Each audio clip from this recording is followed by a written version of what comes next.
Check.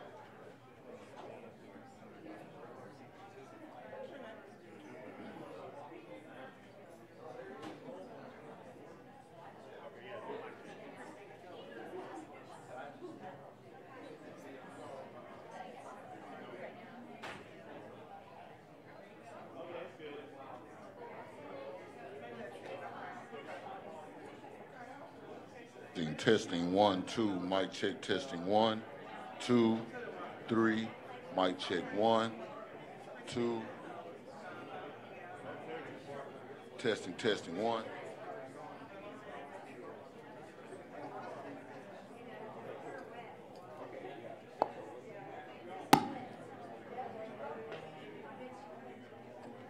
Mic check podium 1, 2, 3, mic check podium.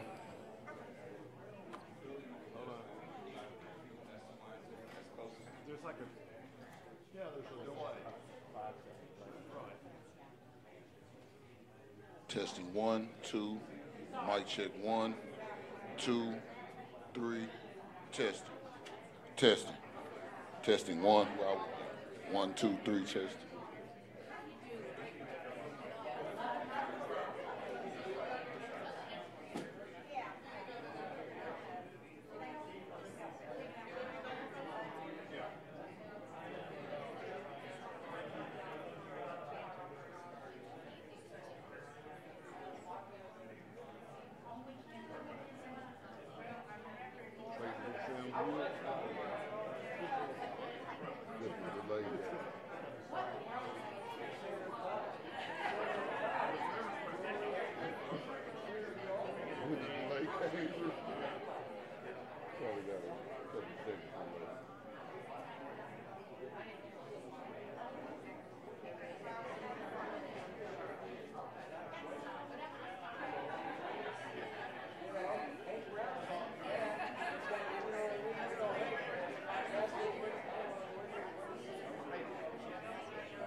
I've got it turned off. Okay. So just use the down. Okay.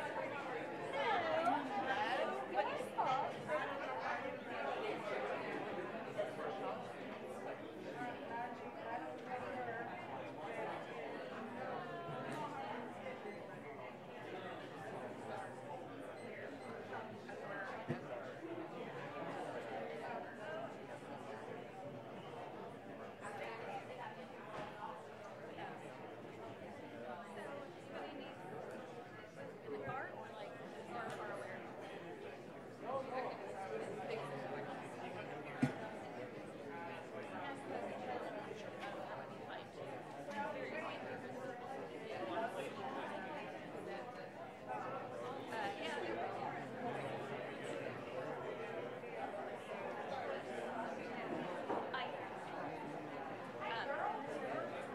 They had plain stamps on the sides and the back. That one.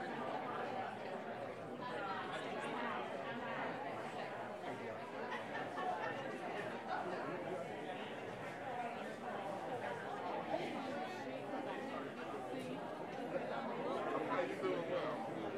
Working every day.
you a cup for your water. Awesome. And I'm going to be working the mic on the left.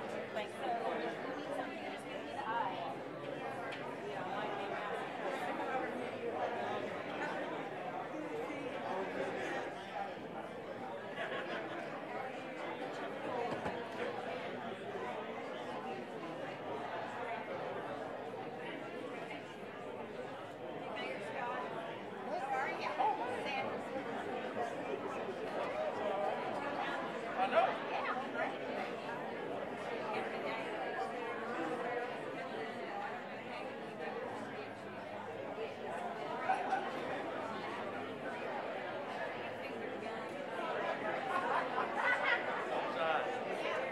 Hey, you doing all right?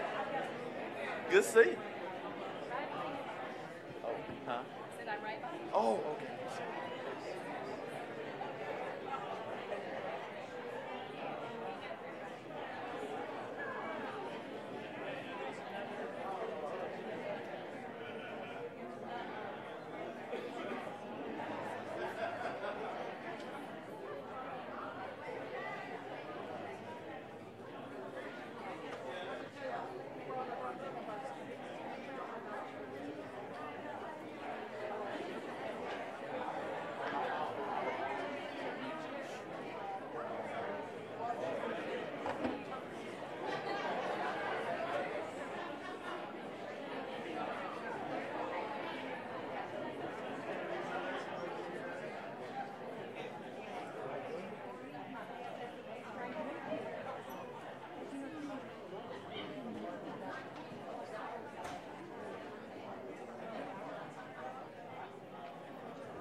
Good evening. Good evening. It is indeed a pleasure to be before you today as your mayor, as we are embarking upon what I contend to be one of the biggest decisions that we have to make this year and maybe even the next 4 years of this term. And we count it an honor to make certain that we have community engagement and input throughout this process. This is the fourth of four Little Rock Police Department Police Chief Forums. Each forum has been averaging somewhere between 125 to 200 participants. We've been averaging somewhere around 2,000 Facebook live views, as well as live streaming through our YouTube account and things of that nature. So everyone has an opportunity to participate throughout this process, to look, listen, and learn from each individual that is aspiring to be the next police chief of our great city. As we know, we are aspiring to become the safest city in the state of Arkansas and the safest city in the South. And it starts with our leadership. We're excited tonight to have Assistant Chief Alice Fulk, who will be presenting her vision for the city of Little Rock as it relates to safety, public safety, and how she plans on to implement that.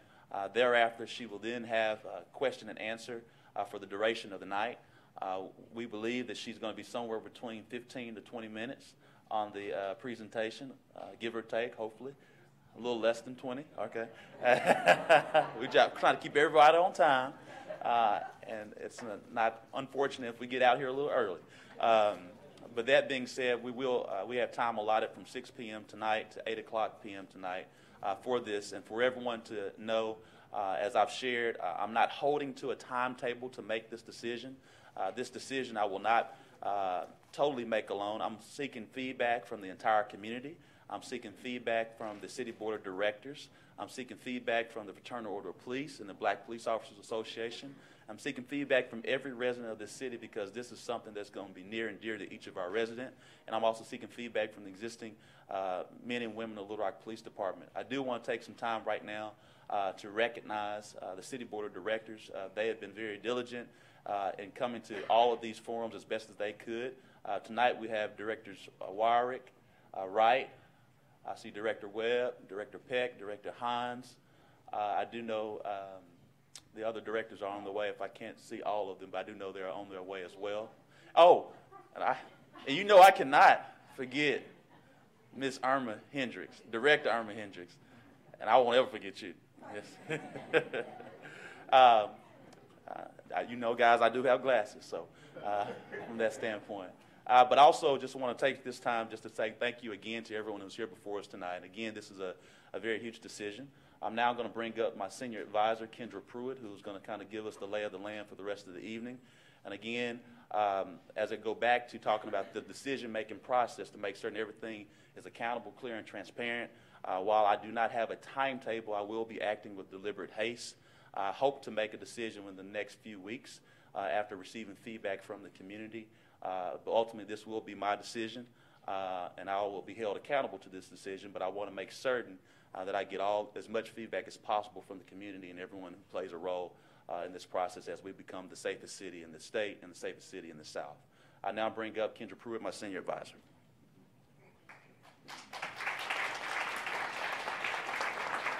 Thank you, Mayor Scott. As Mayor Scott mentioned, this is a very important decision. So we thank each and every one of you for being here, taking out time in your evening to engage in this process.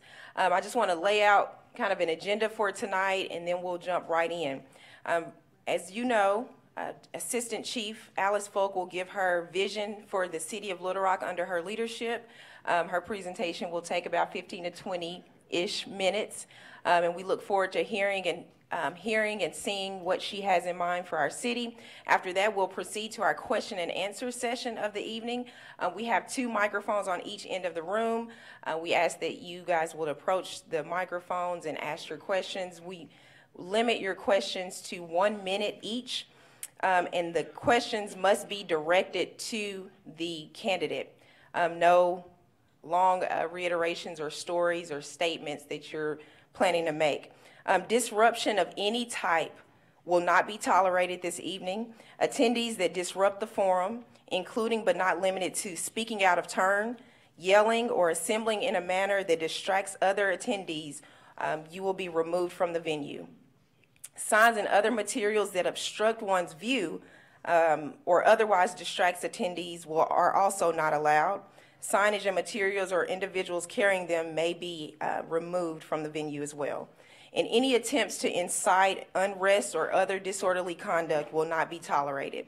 So we appreciate you engaging in this process and behaving as civil as possible for this evening. So thank you so much for being here. And without further ado, Assistant Chief Alice Fulk.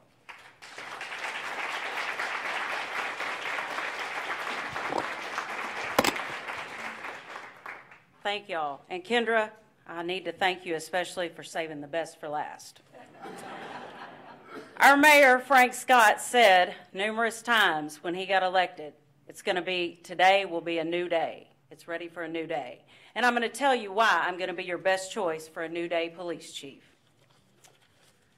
First of all, I want to thank each and every one of you for coming out here tonight. It shows your commitment to the city. It shows your commitment to our community and how important you think the police department is and how important you know making the right decision for a police chief is. Thank you again. I hope that you help your mayor make the right decision. And I also want to thank Philander Smith for allowing us the opportunity to use this facility. It's a phenomenal facility. Thank you again. And now I'm going to try on my 20-ish minute to get through. So bear with me through it. We were asked to talk about our vision for the city of Little Rock, for a safe city. Keys to a great Little Rock. First of all, it would be a safe city with a flourishing school district, which in turn will create thriving economic development. This is my vision for the city through the lens of the police department. And I'm going to go through each one of these just real briefly, and then we'll go through the slides. But community policing department-wide to unify the community by connecting officers with citizens we serve. We're going to implement taking our city back block by block. And I'll talk to you about that as we get to the slide. Safe city and reduction of violent crime. Increase diversity in hiring and promotions. Best practices and technological advances. Taking back our city block by block to unify the community by connecting officers with the citizens we serve. This is an initiative that I thought of to try to get our officers out of the car and more engaged with the community that we serve. Typically, we only have contact with police, with citizens when there's a negative situation. No one's calling because they're excited to call 911 for the day. So we've got to find ways to be more proactive and to establish that rapport with the community on the front end without us being called to an incident. This basically will be, each officer will be assigned one block per week, and that block, they have to make contact with every resident on the block. And if they don't, we've got a block by block card, which I'm going to try to show you on this next slide. And this is just a small block by block card, and it basically gives a description about what we're doing, what our initiative is, and how we want to get out and reach you, the citizens, and connect with you, the citizens, so that you can see the person behind the badge and you don't always see them in a negative response type situation. Basically, it just lets you know the date and the time that the officer was in your area, and they'll leave that for you if you're not home. And I think that's really going to be what we've got to rely on, our community policing, to get back the trust that we may have lost with our community. We've got to start bridging the gap. Community policing is not just for the officers that are on a bicycle or ride a horse. Community policing is a philosophy, and it's a philosophy that we all embrace, and we have to find and make opportunities to get out of our car and to have those contacts so that you all see us, know us, and that you trust us. In turn, I really believe that will help reduce our crime, because you're not willing to help us or to get involved or to tell us what's going on if you don't trust us. So that's one of them. Let me go to the next one. These are some other community policing programs that I want to expand on and tell you about if you don't know. We have the OK program, and I don't know, does everybody know what the OK program is? Well, the OK program focuses, it's a program, we only have 2 people assigned to the program, and I would like to expand that program. Sergeant Davis and Officer Carl Turner are assigned to that program, and they are in Hall, Central, Dunbar, and Henderson. Basically, it's a program designed to target young African-American males and help teach them life skills, not just things that you learn in school, but things that you wouldn't learn, things that you learn, you know, manners, how to treat people, how to go for a job, how to balance your checkbook, how to deal with the police when you have an encounter like that. And these are some very, very well-behaved young men. I had an opportunity to serve with them 2 times recently. One, they did a service project with Samaritan Feet, where they actually partnered with Watson Elementary and gave kids shoes that were in need of shoes. These young men did. And the second one was on Martin Luther King Day. I had an opportunity to serve food at Paris Towers with these young men. And I can't tell you how much it meant to me to see that these young men were out here. And I mean, in all honesty, it was a free day off of school. You know, so most of the time, let's think about it. People are going to be at home. They're going to be playing their video games. They're going to be doing something other than that. But because I was thinking of myself back when I was in junior high and high school. So I was really impressed that these young guys took their time out to their day to serve food to these residents. It made such a difference to these residents. They were, you know, I mean, so excited to see these kids. It motivated me. And anyway, I've got a couple of OK kids that are in the audience today, and I just want to tell you I appreciate you guys for coming out tonight. Thank y'all. And this is a program that we can expand on. We're in 4 Little Rock schools, and we've got 70 kids, I think, that generally come on Saturdays to this Kick It session that Sergeant Davis has. And these are skills that you can't learn in school, and if we can increase that, that's increasing our social, our footprint with the kids. I mean, it's helping them develop trust at such an earlier age with the police, and it's so much easier. You don't have to work as hard to build back the trust now, you know, if you learn it at an early age. We have the GEMS program, the Girls Empowered by Mentoring Sisterhood. That is a very similar program, however, it was designed for girls. We started that, I believe, in 2008, maybe 15. I think we started GEMS in 2015, and we started it because we honestly started seeing an uptick in crimes that were being committed by females, and we started seeing more violent crime by females. And we thought we need to get in here and do something proactive to give these young girls some guidance and hopefully take them down the right path. They also only have 2 officers assigned to the program and are in 4 schools. I think we can expand that program. I'd like to have us touch out and reach more schools and more kids. The Citizens Police Academy. This, to me, it's dear to my heart. I taught Citizens Police Academy as a sergeant in 1998.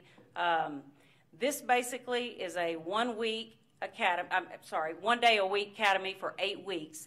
And what it does is it lets you learn about the police department. We bring all aspects of the department out to you. You know, whether it's internal affairs, whether it's the detectives, whether it's the crime scene, but you get to learn what the department is about.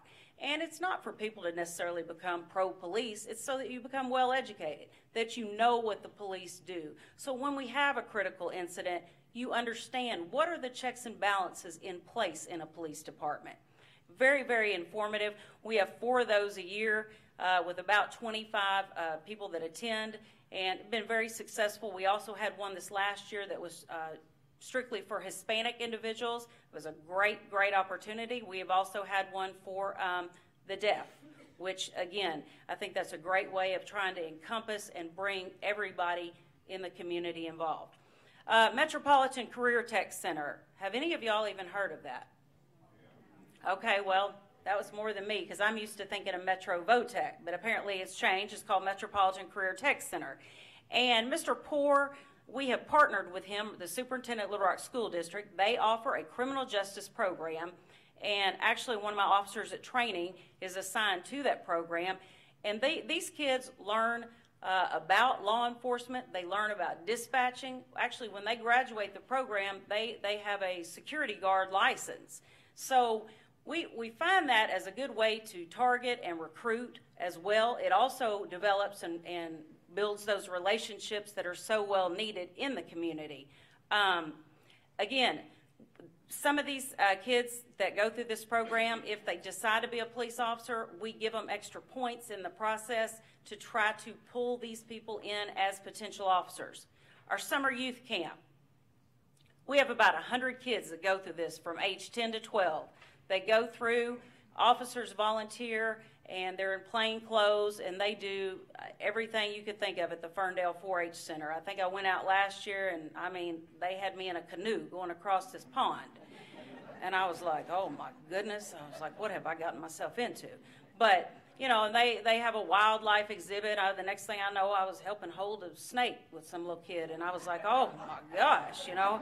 But anyway, it's very informative. These kids get to see police officers being themselves, and they get to see them in a relaxed atmosphere and get to see them as real people.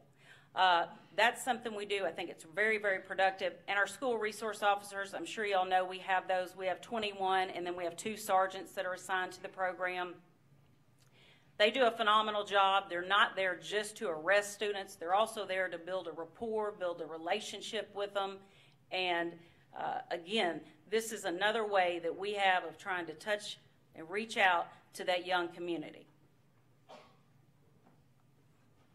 Safe city, reduce violent crime. That's important. Last year alone, we had an 8% reduction. We had a 13% reduction in violent crime and a 7% reduction in property crime. But that's not enough. That's not enough. It's not enough. 1 homicide is too many. So we've got to continue to do something. We've got to build that gap. And that takes me to partnership with the community. I believe with us getting out and truly engaging with our citizens, that will help us with solving and reducing this crime if we work together. People don't want this crime in their neighborhood. No one does. But if they can trust us enough to do something about it, I think that's where we really start getting in and getting effective. The next one is public safety partnership. Have any of you heard of that? Probably not. Well, Judge Martin has, but it was actually called VRN before that, and that was the Violence Reduction Network. It changed actually when President Obama left office and then President Trump. It was the same thing, but changed names. Basically, the Department of Justice identifies each year 5 cities with a high violent crime rate. And unfortunately, we were one of the cities that were identified. However, the positive that came out of that was we were exposed to so much training, best possible trainings throughout this country. We learned about, how to do grants. We saw how other cities combated problems. Our crime analysts received so much training through that partnership. It really put us on the top tier of policing and gave us an upper edge.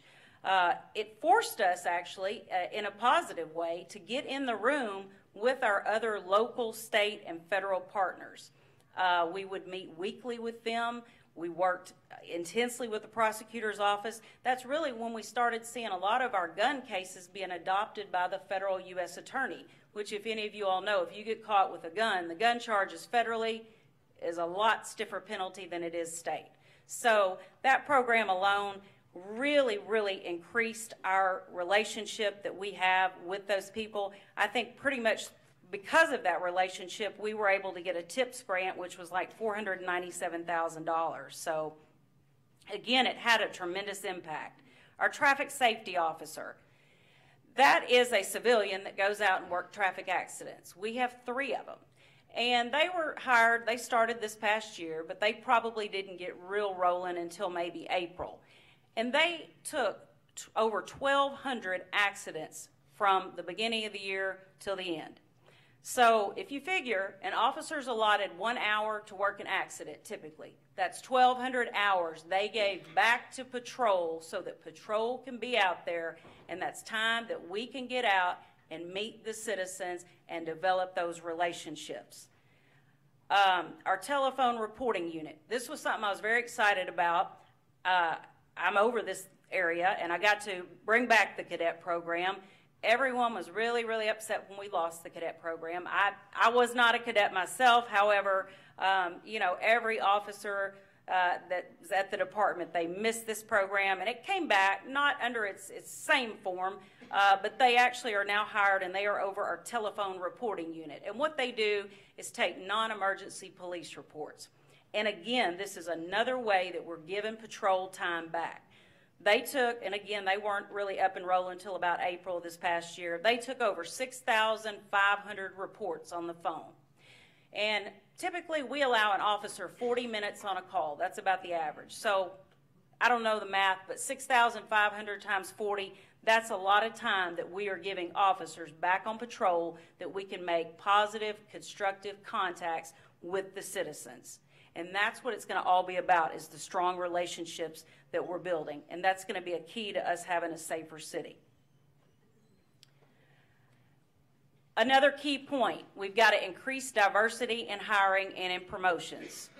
Now, if you look at these, there are some troubling numbers, but you can also see we're making progress. Nationally, law enforcement, the national demographics, 13% of law enforcement is black. That's a problem. That's a real problem, because we want our department to mirror the city's demographics. And our city demographics, according to 2010, was about 40% African American. As you can tell, we are at 29%. We've moved the needle, but we still need to move it further. And I am committed to diversity. I think that diversity does not happen by accident. It's an intentional act, and if you don't do it, you remain stagnant. If you don't have people at the table from all walks of life, white, black, Hispanic, male, female, young, old, you're not growing.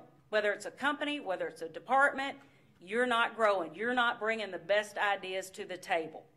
And that is a commitment that I've made. As you can see, our Hispanic numbers, while still it needs a lot of improvement, 2.7% Hispanic census in the census for 2010. I've hired 9% Hispanic. That's not a lot, but it's moving the needle. At least we're going in the right direction. Demographics by gender. Little Rock, we have 52% women. National law enforcement demographics, 12.5% are women. You can see there's a big disparity. Our department, we are ahead of many. We're at 17.6 as far as women. Under me, I've hired 20% women. That's always going to be an obstacle. This just happens to be kind of a male-dominated job or a career, but we're moving. We're moving the needle, and we've got to keep on every day. There's more work to be done. And I think by bringing in a more diverse group, we are going to contribute to our positive growth for the city. Best practices. I think by us adhering to best practices in law enforcement, again, that makes us a professional agency, and it allows us to grow and allows us to be the best department out there. Has anybody heard of TRIARC or CALEA? Not many. Well, CALEA is the Commission on Accreditation for Law Enforcement Agencies. Our department has been CALEA accredited since 1998, which basically means we are the gold standard. We are the top of the top.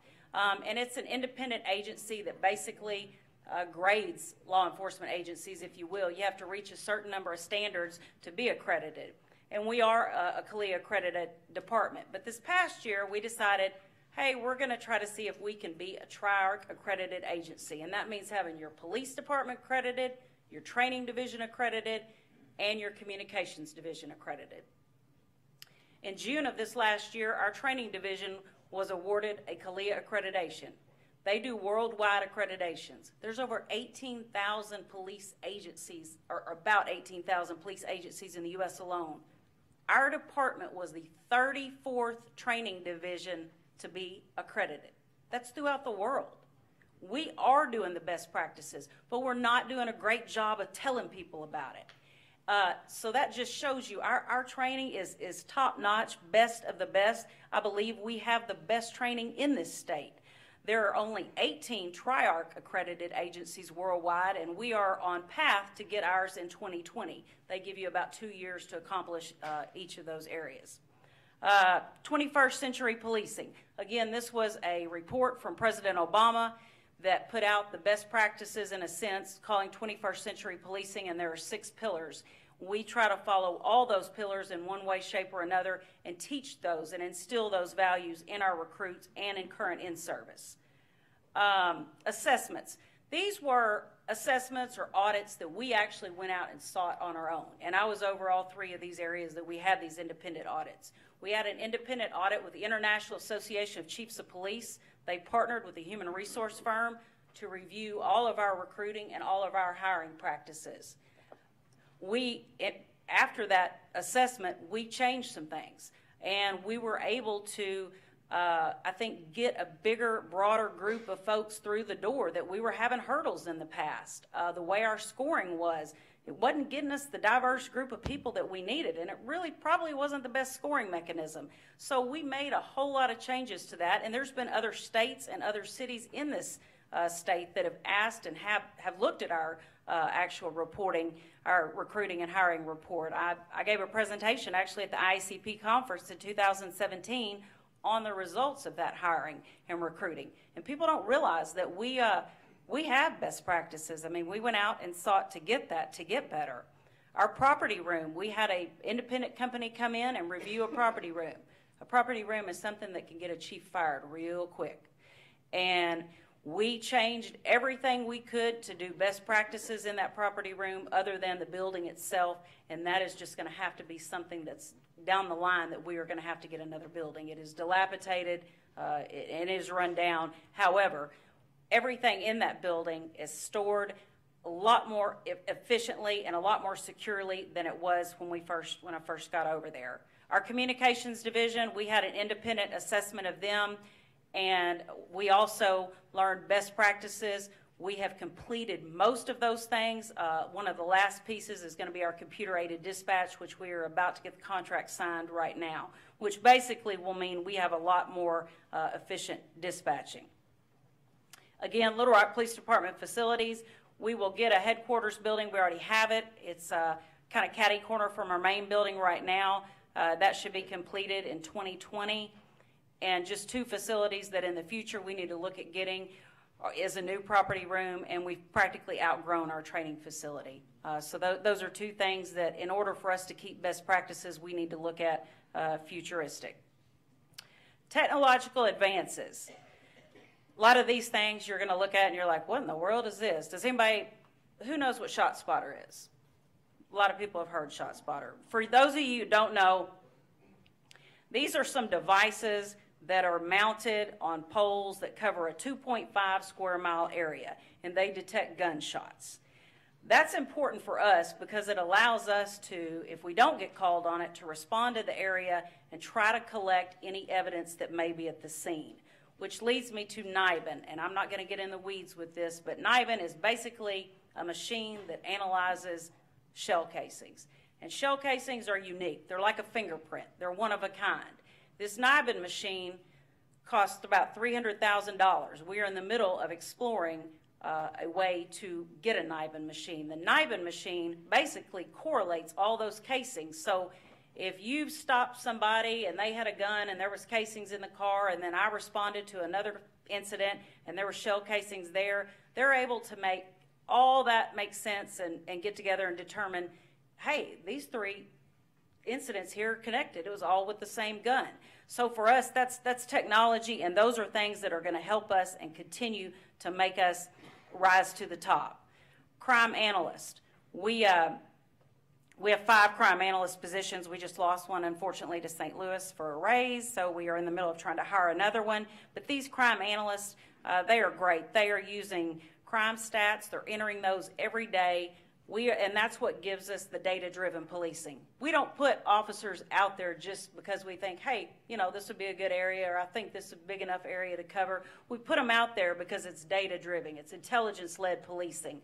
We're doing it based on information we have. And if you don't do that, you get yourself in a problem when you start deciding where you think an area is that needs police and where you don't. You've got to base it on facts. Real quick, analyst notebook. This is some technology that our crime analysts use. Basically, if we have any type of incident, especially violent crime incident, we can take your name, basically find out who you're associated with, what cars you've been in, what phones may be associated with you. This technology is something that basically allows us to do a whole lot of research and probably find out more things about you than you necessarily care for us to. But it helps us solve crimes. The technology in the cars. We have increased the connectivity. It's running much faster. They're able to do so much of their own work in the car without relying on 911. License plate readers. We've got these placed throughout the city. Many times it'll trigger us, alert us to a stolen vehicle, but also if we're watching vehicles for a certain reason, it'll allow us to know, what vehicles cross certain pathways, and we're able to kind of follow you that way. A real-time crime center, that's just a dream, that's futuristic, but basically it's encompassing all these technological things under one center and being able to monitor them all the time. And last is a computer-aided dispatch, which is a CAD. That's basically the system that our dispatchers use to dispatch police and fire. And this new CAD is a $4.7 million purchase, but it is it's very needed. We now can dispatch based on your location, not just on where we think you might be based on a map. We know exactly where your car is, so we can dispatch you based on looking up there and seeing where your car is. We can even say, well, if we're looking for a bilingual officer, the CAD knows every day who's working. If they're bilingual, they know if they're a field training officer. Anything you want, that CAD has, instead of us having to go manually through papers to find it. What I could bring to the city as chief? Well, let me tell you, I think that we definitely need somebody that has been here, that understands the problems here. We need somebody that knows the nuances of this community. We need to know what works, what doesn't work. I have been here for 27 years. I was born and bred here in Little Rock. I was a Hall High graduate. Are there any warriors in the house? That's what I'm talking about. That's what I'm talking about. Yeah.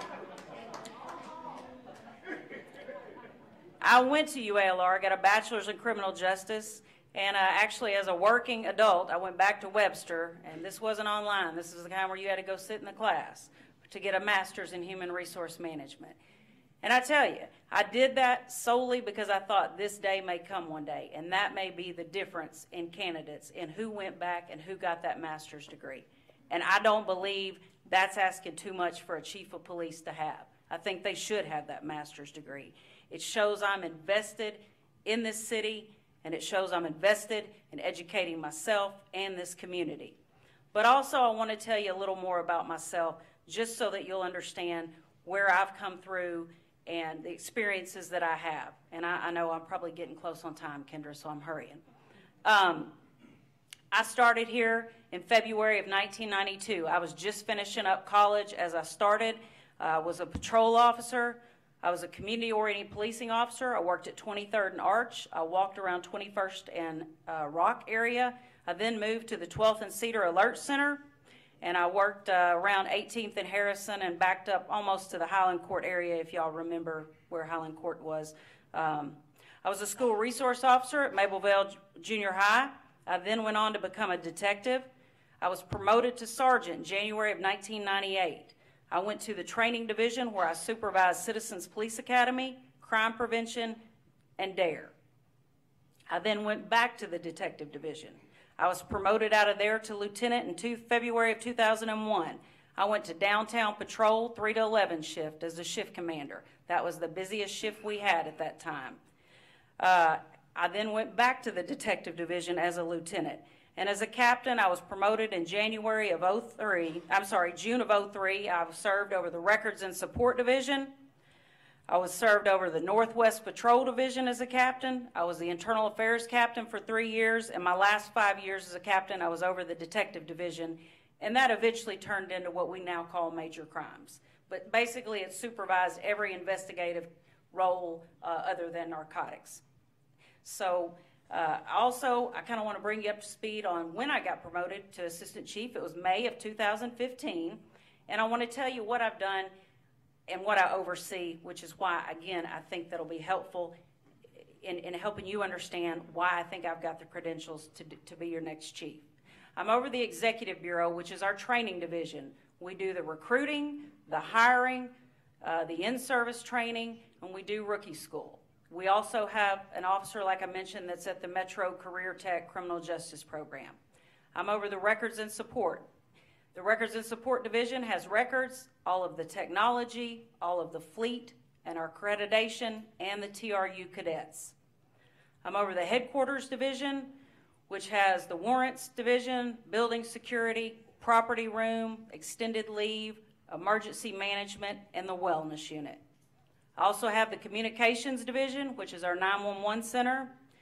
I also supervise the Crime Analyst Supervisor for our department, the one that comes up with all the statistics, the numbers that make everything make sense. I also oversee the Internal Affairs section. And lastly, but kind of most importantly, what I think kind of makes me different than some of the other candidates is I'm over Administrative Services, which is basically budget and payroll. And I didn't get in this job to work budget and payroll. I didn't. And most police officers didn't. Most police officers got into it to work either patrol or investigations. But this administrative side has been so beneficial for me. I didn't realize until I got the opportunity to work with it that I would not have been equipped to be a chief if I had not managed that budget. There is so much that goes into the budget. There is so much that deals with grants. And people just assume, oh, well, you've got seized funds. Well, that buys everything. No, it doesn't. But I didn't know that, you know, and I freely admit it. I didn't. I've spent most of my time in patrol and investigations and training, and I didn't know something like that. But so over the last, I guess, close to 4 years, I've had the opportunity to manage that budget, and it's $78.8 million this year. That's a lot of money. However, 91% of our money is tied up in personnel costs. So if you think about it, we really don't have that much extra flexibility. Most of it is personnel costs, so it's very, very important that you understand how to spend the money, and that's another good thing that would probably get somebody fired quickly if you don't have that knowledge. Our budget accounts for 37% of our general fund, and again, I just want to stress to you that alone, I think, kind of differentiates me between some of the other candidates that have not had to manage a budget of that amount. Proven track record of success. I think I've covered that. I've gone through it. Invested in Little Rock through education, training, and community involvement. You know, I'm very fortunate. I serve on the board of Women and Children First. It is a project that is very dear to my heart, trying to combat domestic violence. I've had the opportunity to meet some great ladies, and I'm truly committed to that cause. I know that sooner or later we're going to try to get a peace center, and we are going to try to bring a peace center to Little Rock, Arkansas. But in addition to that, you know, I serve on a dean's board at UALR.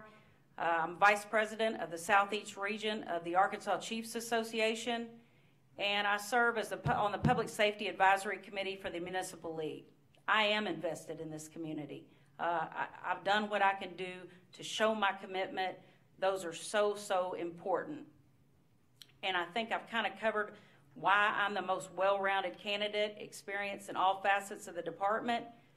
Again, relationships are key. They can make a chief successful. They take time to build, and we don't have time, y'all. We don't. We're ready. We need to get to work now. I have them with the community. I have them with the businesses. I've got them with the local, the state, and federal partners. We need that now. We don't need that 3 or 4 years down the road. This is 27 years of relationship building. Well, actually, in all honesty, I guess 49 years, if I have to go ahead and be honest and tell my age. But, you know, commitment to diversity in both hiring and promotions. That's dear to my heart as well. I think it's important that you walk the walk, that you don't just talk the talk. People see your actions. You can't just say, oh, I believe we should be diverse, but then we don't actually hire diversity. They've got to see themselves sitting as a captain one day at that police department. They've got to be able to see themselves as a chief one day at that department. And if you don't do those things and you don't walk the walk, people figure it out real quick. And I'm very committed to walking the walk. I'm not about talking the talk. We're going to walk that walk. And actions, they speak a lot louder than talk. New and progressive perspective. Anyone that knows me knows I am about being progressive. We learned a lot of things in that Violence Reduction Network. I was exposed to so many progressive cities and progressive ways of doing business and doing police work. I am a progressive leader. I look at things through a different lens, and I think it's time for this city to make a more progressive mood. I want to be, at the end of the day, your new day chief. And Mr. Mayor, more than anything, I just want to remind you this is March. It's Women's History Month. It's time to make some history.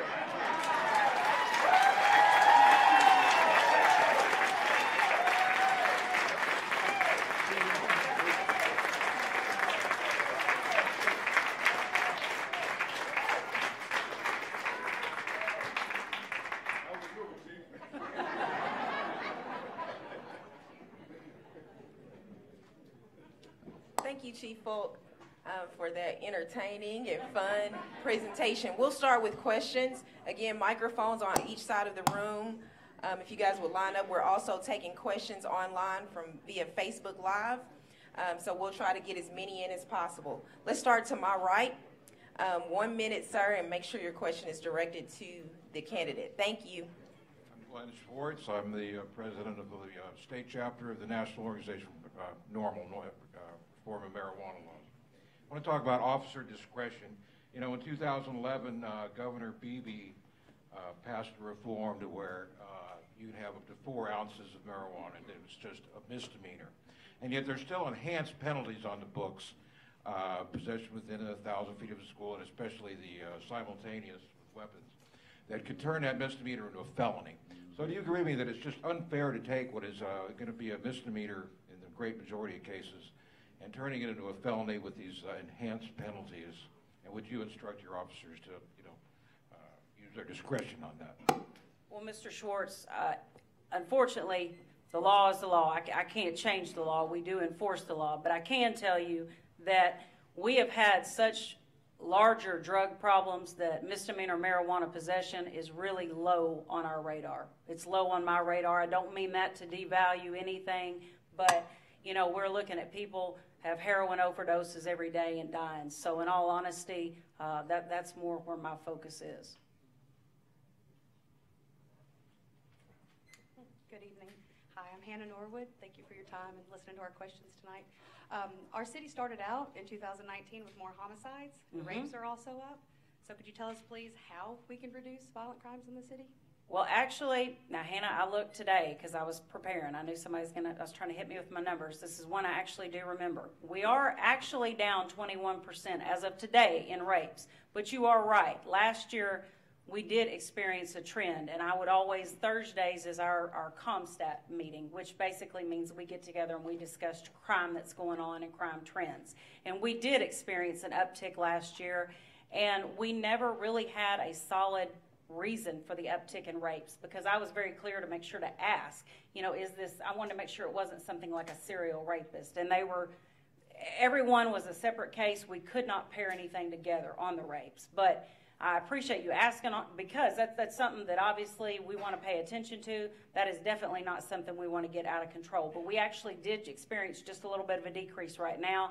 But right, about the homicides, we are up this year. We have 11. 9 of those are solved. However, I will tell you 8 of those are domestic related in some sort of way. Maybe not your traditional husband-wife, but it could have been like roommate, you know, ex-roommate. But the people knew each other in some sort of domestic fashion. So when you talk about domestics, it's a little bit different probably than your preventative patrol. Domestics, we really need to get in and educate on the front end. And then we as a department need to utilize our victim services a lot more to put these victims in touch with places like Women and Children First and other resources that are out there to handle that in a long-term care. We have a victim services unit. I don't know if you are aware of it. We have 5 people on that unit, but we're just primarily designed to come out, assess, get you some emergency help, and then kind of direct you to a longer-term help.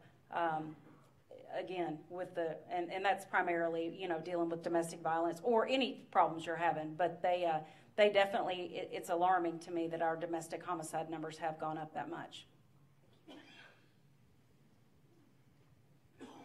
Assistant Chief Fulk, thank you for your service. My name is Joyce Willis. I'm a mother, and I'm a grandmother.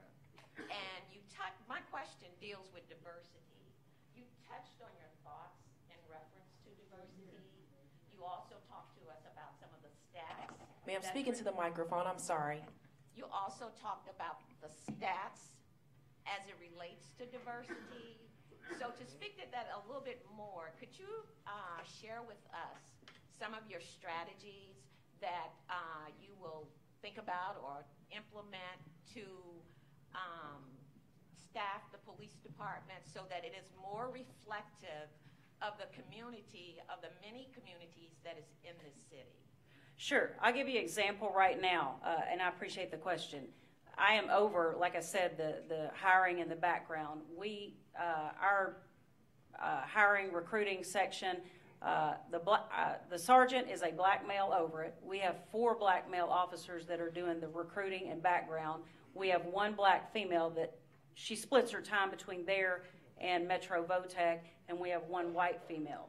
So what I would like to do, and I've already told them, is I'd like to try to incorporate getting a Hispanic officer into that unit.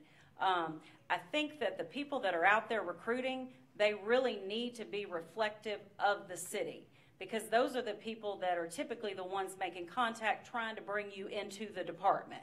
I also think from an exterior perspective, people need to be able to see police officers, and they need to see them in all ranks and all assignments that are in different races and different sexes. You can't just say, oh, we believe we should hire, you know, Hispanic males, and then you never promote one to a sergeant or a lieutenant. So that's high on my radar.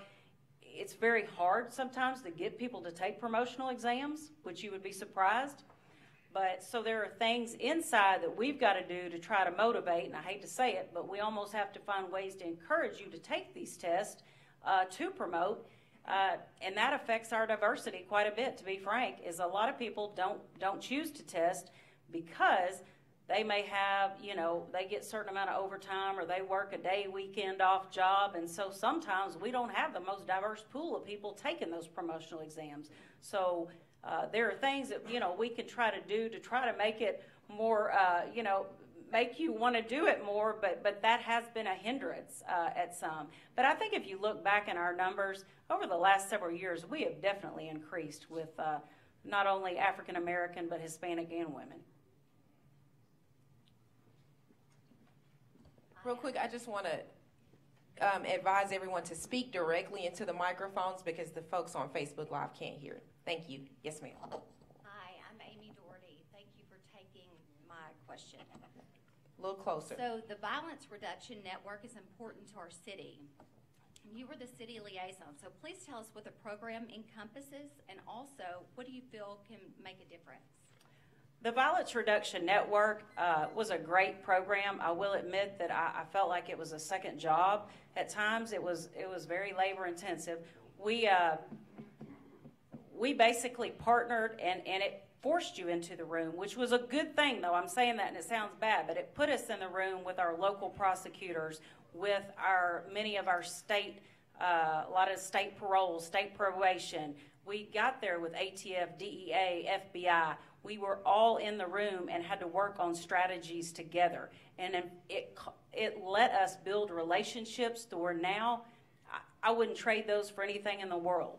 I can pick up the phone and contact somebody at the U.S. Attorney's Office right now if we needed something, at the FBI if we need something. And it was a 3-year program. So we worked very intensely together. We traveled together. We learned best practices. We saw other cities that were, I think I mentioned like the wellness unit in Indianapolis. They were kind of the flagship model. We got to go and take a look at those. We actually went and looked at a couple of peace centers. We went to Milwaukee and looked at those. We went to San Diego, looked at those. Again, we got help with our grant writing. I think probably the grant that we got, the large grant, which a lot of that went towards ShotSpotter, was probably due to our involvement in the Violence Reduction Network. And we've since graduated the program, but they do still contact, and we may serve as a city one day, a host city for them to come and learn lessons from us. Thank you. Thank you.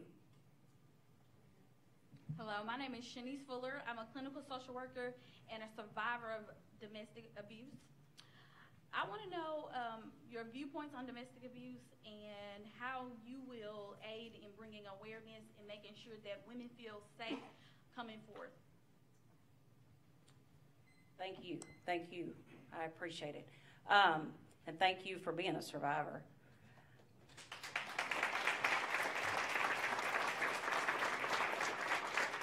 We're going to start carrying our resource cards with us a lot more so that we have better references to refer people to. We know we can call our victim services unit out at night, but I don't think we're doing, it's not the best that we can do. We can do better. And so anytime we encounter a victim, we need to have those resource cards with us so that we can provide information. If the victim wants it or not, I think we provide it anyway, and who knows, they may check back and they may do something 2 days from then. But we offer those resources. We offer to call our victim services unit out to try to get them immediate help. That's how we're definitely going to help. But at one point, we actually had a pilot program where we tried having an officer that was assigned to the Northwest Precinct do callbacks and follow-ups on domestic cases. It'd be nice if we could get back to do that. We had to stop because of manpower. We were getting so short, but our manpower is increasing, and especially if we're able to, I know the mayor wants to add 100 officers, so those are things that maybe we could try to bring back. We didn't have a lot of people that went through with it, but my opinion, if you have one person that goes through with getting out of their situation, then it's a success. So one person alone is a success. And I'd like to bring that officer and have them come back doing it. They did an excellent job. Yes, sir. Thank you. Chief Fulk, thank you for your comments tonight. I've been slightly critical of the former police chief and his administration, and I would like to urge the mayor that if he's sincere about a new day in diversity, that he go ahead and just name you chief tonight. Yeah. Let us get things on the right track. And I appreciate you reaching out to activists and critics like myself and meet with us and talk with us and express similar concerns that we have for our city. That being said, 65% of all Little Rock police officers live outside of Little Rock. This is from figures I received last August from the city. Right. 76% of those officers are white. An increasing number of Little Rock citizens, especially those of color, see these Little Rock Police Department becoming a mercenary force. What can you do as chief to encourage officers to live in the city and to increase hiring in our city? Thank you. Well, this kind of goes back to the other question. We are, probably everybody in Arkansas is kind of fishing out of the same pond, if you will. You know, we try our incentives. We have a great hiring incentive. You know, it's a $5,000 sign-on bonus. We'll give you $2,500 toward a lease of an apartment or a house. However, I think the problem is, like what you're talking about, is after they get hired, they may end up moving. You know, and that's a difficult challenge because many times these people, you know, move because of maybe a spouse, maybe a custody issue, you know, a variety of things. But I think that we continue to try to maybe give incentives to those that will stay and live in this city. Because obviously we can't mandate where you live, but if we can give incentives to make you want to stay in the city, I think that would be a positive. Does that answer? Yes, ma'am. All right, thank you. Thank you for actually allowing me to make it to the mic and ask my question. I noticed you had a lot of technological advances in ways to police the community. We're on day 12 of no critical incident video and the officer involved shooting up Bradley Blackshire. And we're wondering what ways are you going to implement to police the police and starting with body cameras? Great question.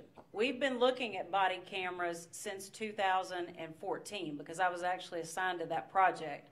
The whole reason in a nutshell that we don't have them is cost, no other reason. We actually put out an RFQ, which is basically, we've requested a proposal for body-worn cameras. None of the companies passed. We're probably going to be resubmitting that. However, again, cost has been the factor.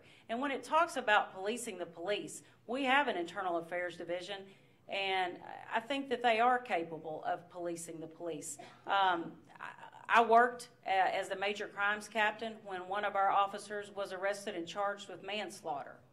I'm very familiar with that. I worked as the internal affairs, not internal affairs, that was while I'm here, as the assistant chief over internal affairs when we just charged an officer with battery third involved in a shooting. So I think that goes to show you if our officers, we've made arrests on our own officers, so I think clearly we can police our police.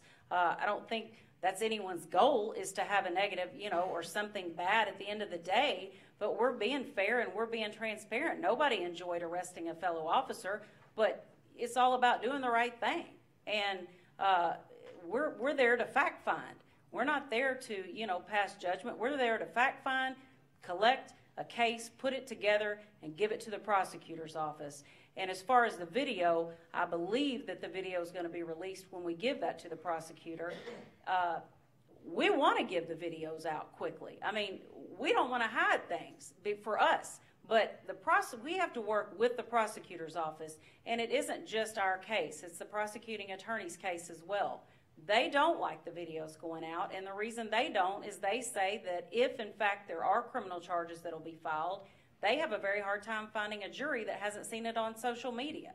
So it's a balance that you got to find, but I believe we're going to release that video when we turn it over to the prosecutor's office.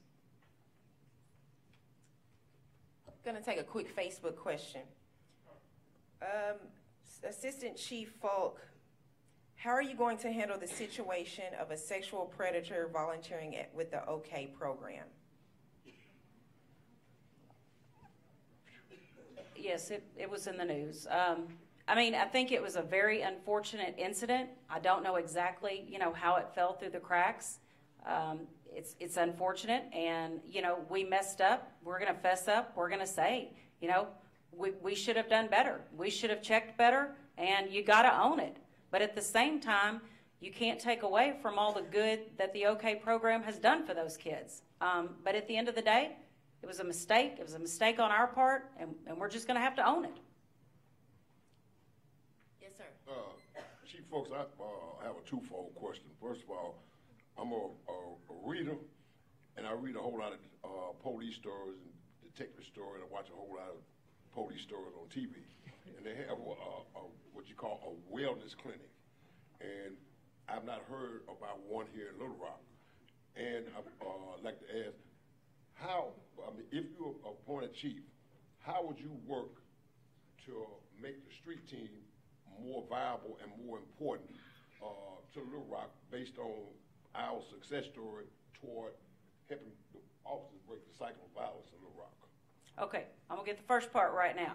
The wellness clinic, I think you're talking probably about our wellness unit. We have a wellness unit, and basically that was formed in August of 2018, and I'm very proud of that accomplishment. We started a wellness unit, and what that does, for any of you that don't really know, is basically it promotes sort of emotional and physical health within an officer, because this job can take from you. And when we keep withdrawing, and we don't deposit back in, sooner or later we end up with an officer with problems.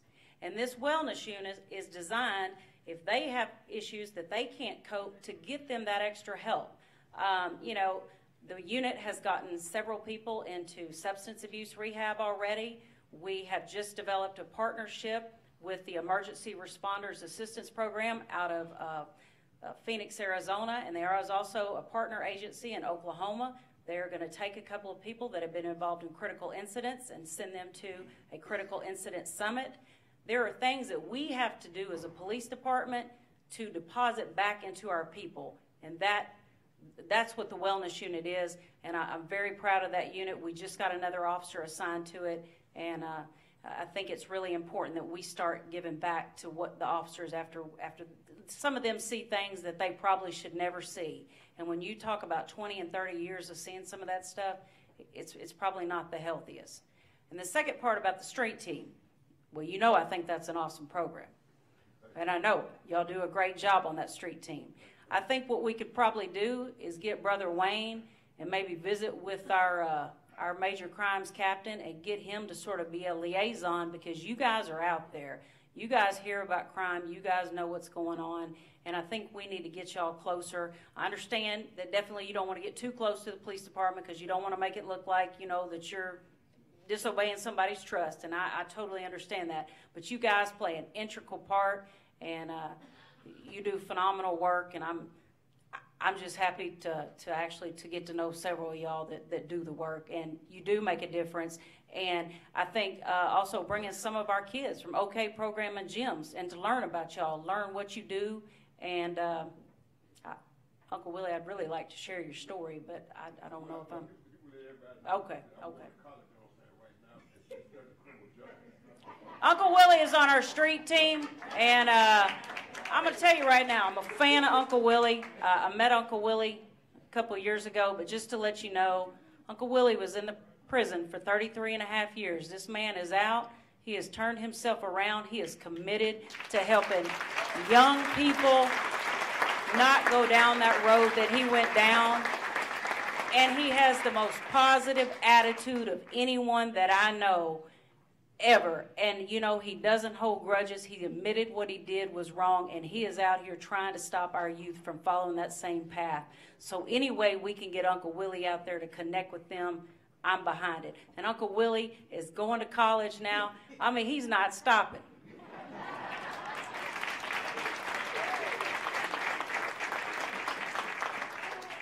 Hi, my name is Lisa Glidewell, and I want to thank you for your service. Little Rock really appreciates all that you've done for it.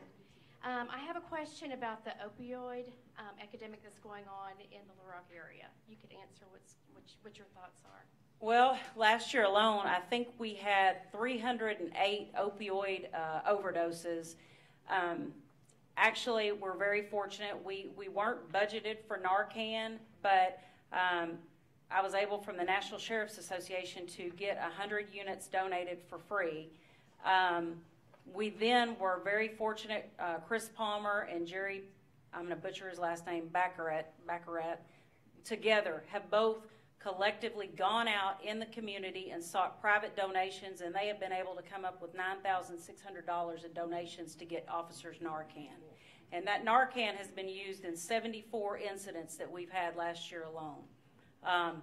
So I think when we sit and talk about the marijuana and things like that, the opioid problem is much more serious, and unfortunately, I probably hear a call a day go out for an overdose. And that's something that we, as a city, are facing, our county's facing. We're looking at actually getting some grant funding and working with the drug czar to see. I think he's going to be able to get grant funding for the whole county for the officers to get Narcan. Thank you. Hi, Chief Fulk. My question is, Chief Buckner, I thought, was a very qualified chief from an educational standpoint as well as his book of experience. And the African-American community really did not embrace him. And so I don't know all that occurs, is what I see at the city board meeting and what I see in the newspaper, but there's just significant issues related to race and how the chief's able to be successful and work within the African-American community to bring them all together. And I just want to know sort of what your plan is.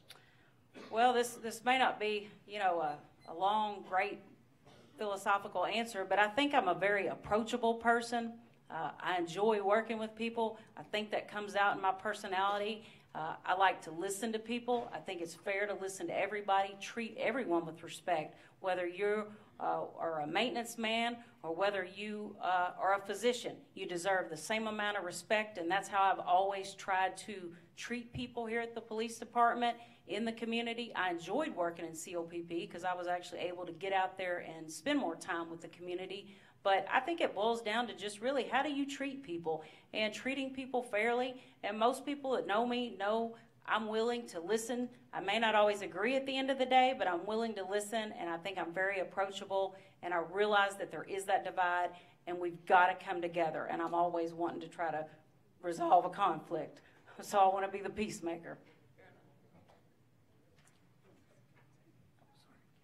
I'm going to take another Facebook question really quickly. There's been several questions about wellness, but I think you spoke on that, Assistant Chief. Let's see. What experience do you have in criminal and internal investigations? Great question. When I went through that, I've served as a detective. I served as a detective sergeant. I served as a detective lieutenant. And then I was over our detective/major crimes division for 5 years. And that basically encompassed everything from homicide, violent crimes, robbery, youth investigations, domestic investigations, and financial investigations, also burglary, auto theft, and larceny.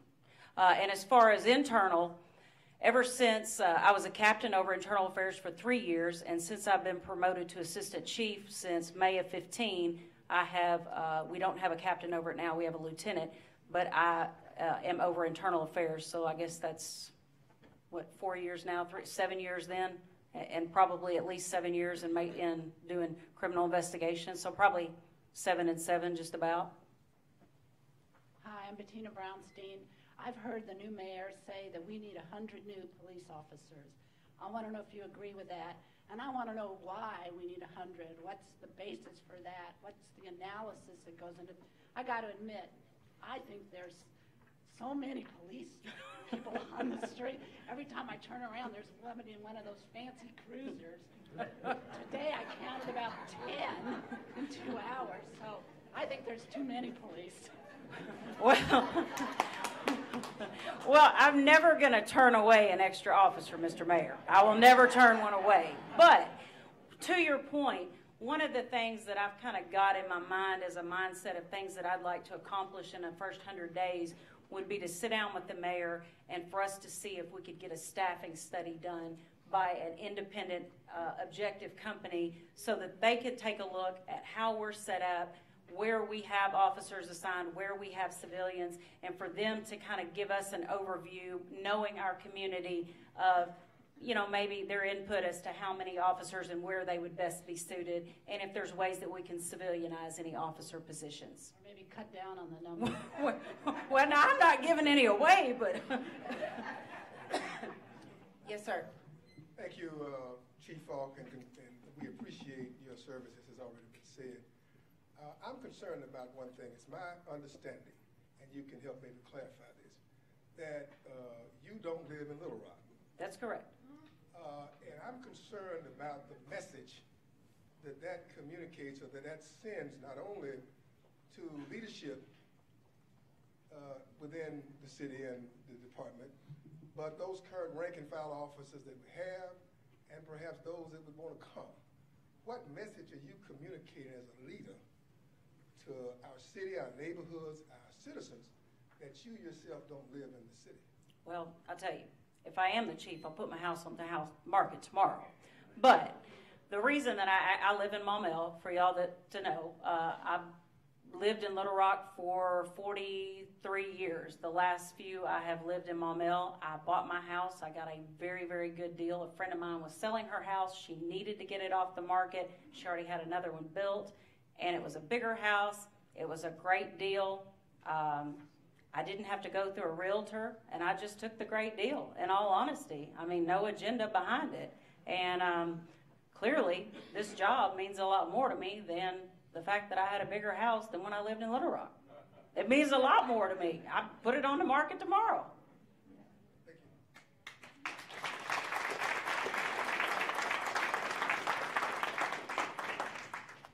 I'm Susan Inman, and I am born and raised in Little Rock, too, and Hall High graduate. All right. Thank you for this opportunity. All right. As a woman, do you think there are different qualities and experiences you can bring to the position of police chief that would be an asset to the job? I do. That is a good question. I think, that women probably look at things through a different lens than men, and that's not right, wrong, but I think it brings more things to the table. We've looked at the lens for the last 153, 154 years through the other side. Let's give it a chance.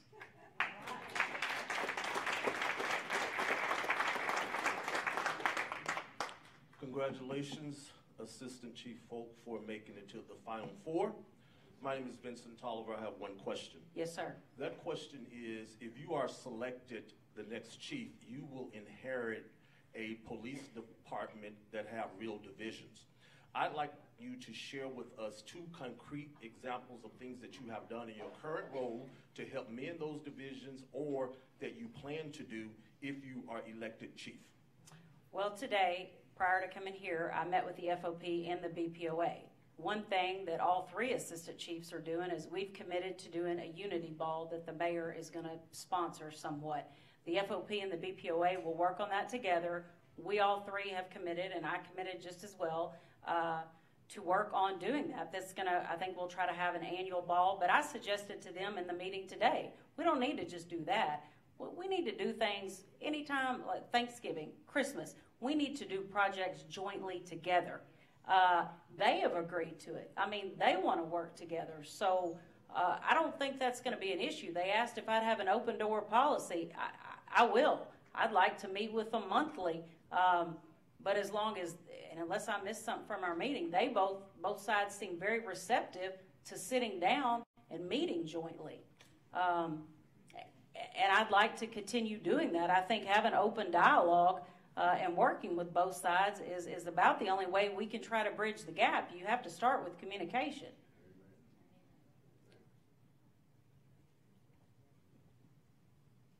Yes, ma'am. I'm Clyde DeGales. I'm an honor student here at Philander. And I was inquiring about the Bradley Blackshire case, where he was recently shot multiple times and killed by a police officer. And I want to know, did you have any plan to reduce police brutality in the black community, while they won't be so, open to killing or using brute force on young black males? Good question. What I'd like to do is put ourselves out in the community, get out of the car, and have more positive contacts, not only in the black community, but in every community that we serve. I think that it's time that we get out of the car, make some positive contacts so that people don't always have a negative opinion of the police when they see them. Typically, the only time they see us is when they've called 911 and it's not a good situation. So, yes, I do. I want us to get out. I want us to engage, and I want us to talk to people. I want us to develop those relationships. If we don't have the relationships, the police department won't be successful and the community won't be successful. Peace be upon you. Thank you for your service, Assistant Chief. I hadn't heard much us talk about the children of our city of Little Rock. And my question is, we put out these printouts on gunshots fired. When are we going to do something to either buy back some of the guns or have an amnesty on guns in the community? Because right now, the youth who are shooting each other, those 8 youth, you said family related, meaning that those guns came from inside the house. Is that not correct? Because they were domestic related. That means that they family related. My question, just to share with you, the homicide in Arkansas, and these are reports, homicide is 11th in the state of Arkansas, 11th in the nation. A suicide is twice as much suicide is twice as much as homicide. I guess my question to you, when are we going to address the issues of our children have access to guns?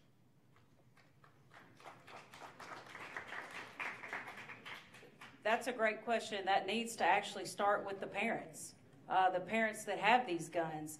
And, one good way to do it is every time we start having neighborhood quarterly meetings, we need to start talking to our parents and our adults that own firearms and talking to them about firearm safety. We think it sounds simple, but yet you're right. There's many times that kids get a hold of guns that have no business. You would think it's common sense. There's no reason they should have access to it. But sometimes kids get guns that aren't with their parents' knowledge, unfortunately. But the ones that are getting it in their home and it's just not properly secured, we need to start pressing out. We can do that also through social media, but we can also do that in our neighborhood crime meetings to talk about gun safety in your home. We've typically not bought back guns, but that's definitely something that we can look at. I know that criminal court recently has had an amnesty program where I think there's a day that you can turn yourself in if you have an active warrant, things like that. But as far as weapons, we would need to look at seeing if we could do the buyback. Another Facebook question. Assistant Chief, what makes you qualified to be chief? Under your term as interim chief, we had 9 murders in 1 month. How will you prevent this from being repeated? Well, I know we had 5 in the first 50 hours. I'm not sure about the 9. I need to go back and look. But the 5 in the first 50 hours caused me great concern. Again, it comes back to community engagement. I mean, we as citizens have got to finally say we don't want that in our community.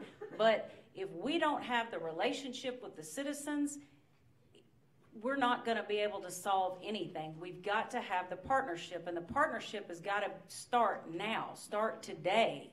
And that partnership hopefully is going to let us focus on the people that we need to focus on, not your good law-abiding citizens, but folks that are out there carrying guns that are committing violent crime. So again, I say it comes back to being true and having those partnerships. Hello, my name is Antonio Ford. I'm also an honor student here at Philander Smith College, and my question is also involving the Bradley Blackshire case. What I want to know is why is the officer who gunned down Mr. Blackshire is suspended but still being paid for his duties? Again, I can't talk about an open case, but I can tell you about our practices in general. When an officer is involved in deadly force, they are usually put on some sort of leave, and it's leave with pay.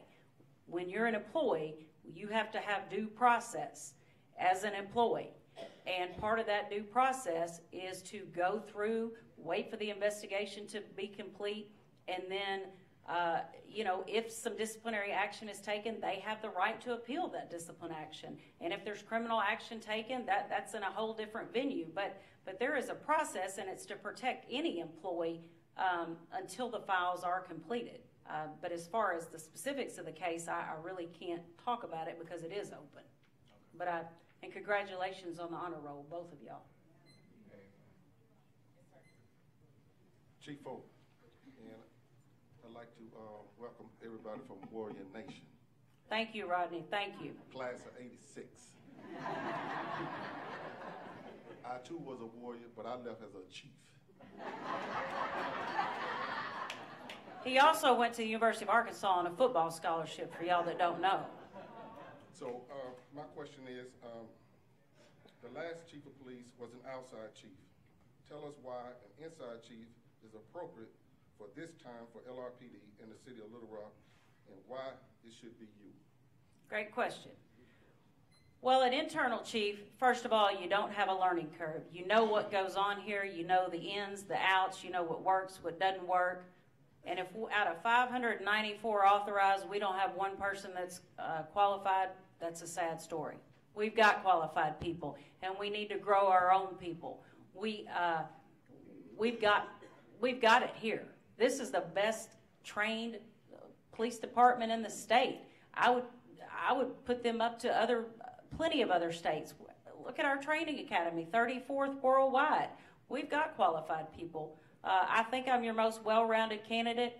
I've got the commitment to it. I've got the resources. I've got the relationships developed, and I've got the job knowledge. I don't see a reason for us to be behind the curve again and have to take 3, 4, 5 years to develop and learn a city, because by the time you learn the city, you're almost gone. And again, I've known this city for 49 years, and I don't think that that's something that you can just kind of take lightly or that you can match, really.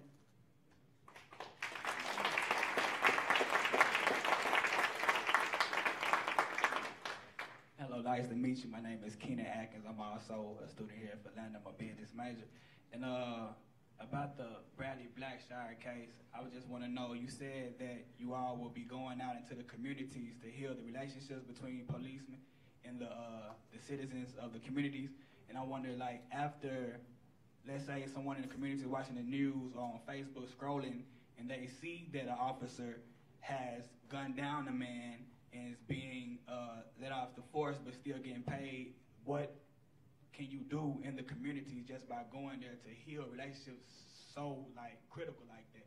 Like, what things will the policemen do when they go into the communities to reach out to these people to show that you actually care? Because that's not exemplify anything as such. Well, I think being transparent is the first thing, and just telling you, just like I did, what the process is. A lot of people don't understand a process, and the process is in place really to protect not only the employee, and it could be of a numerous things, not just an officer-involved shooting, but it could be another investigation. But the process is in place to protect the department, the community, and the employee.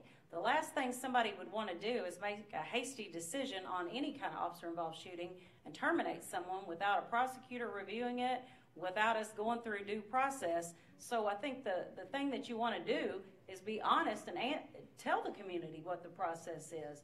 And I'm hoping that by us being and having those positive contacts in times when we've not had a critical incident, that when we have a critical incident, those relationships will hopefully show through, and it won't just be that one instant that, you know, people are out having a conversation. We need to be out having conversations all the time. Thank you, sir. Good evening, Assistant Chief Fulk. I was wondering, in your preparation for becoming the next chief, did you have the opportunity to manage the parole division and the patrol division of the street officers? And did you have that opportunity, and did you avail yourself of it? And if not, why not? And the second part of my question is it true that you disassociated yourself from the Black Patrolmen's Association? And if so, why so?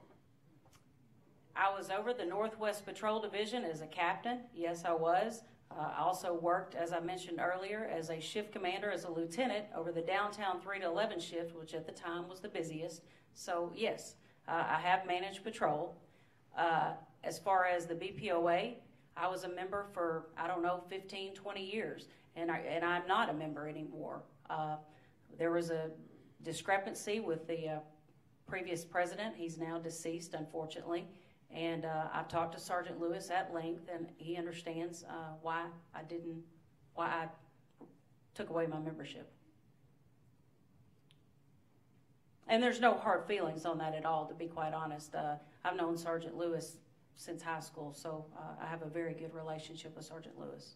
And I think he's done a very good job since taking over as president.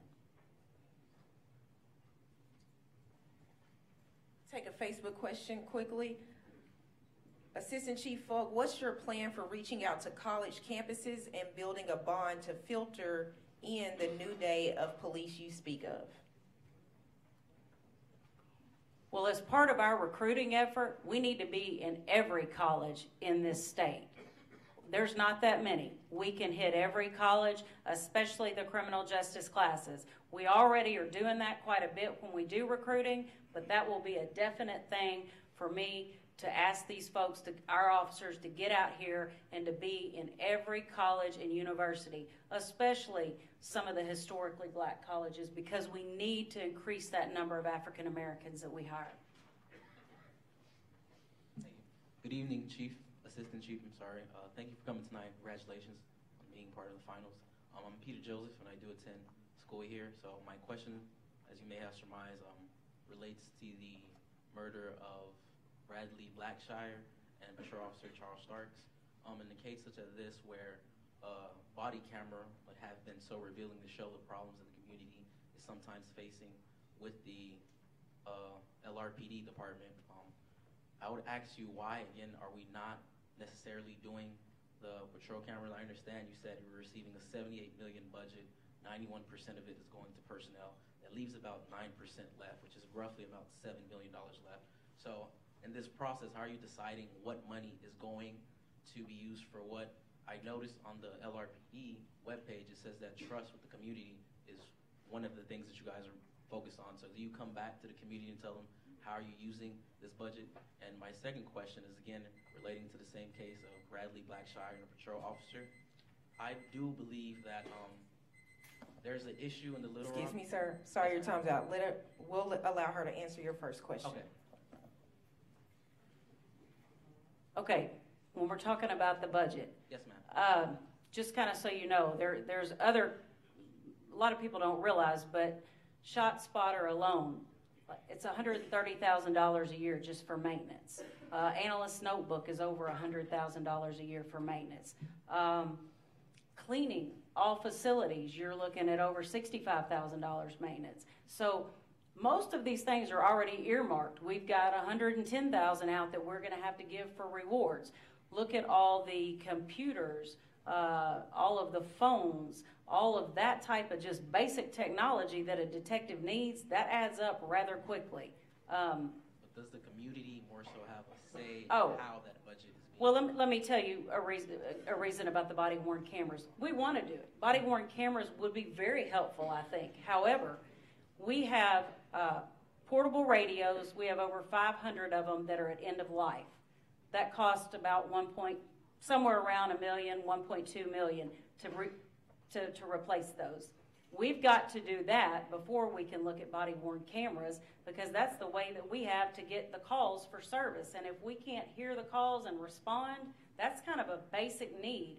The body-worn camera is great, but it's kind of an extra, if you will. It's almost like champagne taste on a beer budget, if you will. I mean, it's asking for an extra up here, and we're lucky right now that our portables actually still work and communicate. And until they do a software upgrade, we're fine. But that's something that we've got to get first, is our portable radios, because if we can't communicate with the dispatch center, it pretty well stops what we're doing in progress.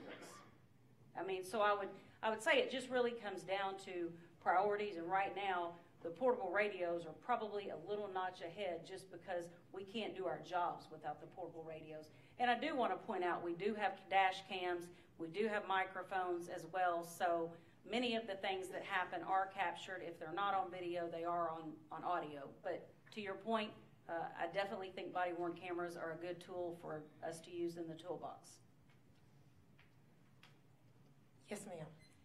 I have a couple of questions to ask you. The first question is and I apologize because I came here late. I've been over at the state capitol, so you might have already answered this question, so I apologize if you have. How do you stand on a citizens review board that is external, outside of, obviously, the citizens reviewing the Little Rock Police Department? That's number one. And number two, I know you mentioned earlier that you have been a part of this department and you feel that that's an asset. And some people might not see it as an asset based on the recent past leadership and the tension, as was mentioned earlier, about racial tension in this city. So can you also talk to me about what your position was on the riot gear?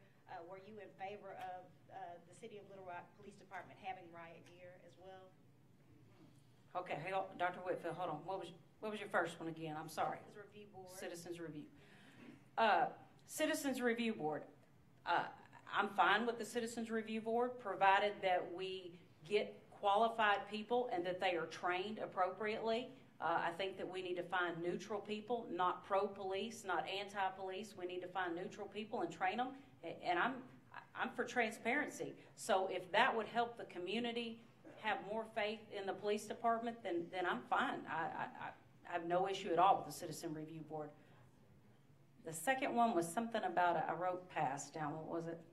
So I mentioned the riot gear, but I asked you about, it's actually kind of three questions, because you said that because you have been a part of this department, how can you distinguish yourself from some of the negativity that has been a part of the community as it relates to race relations, and then where did you stand on the riot gear?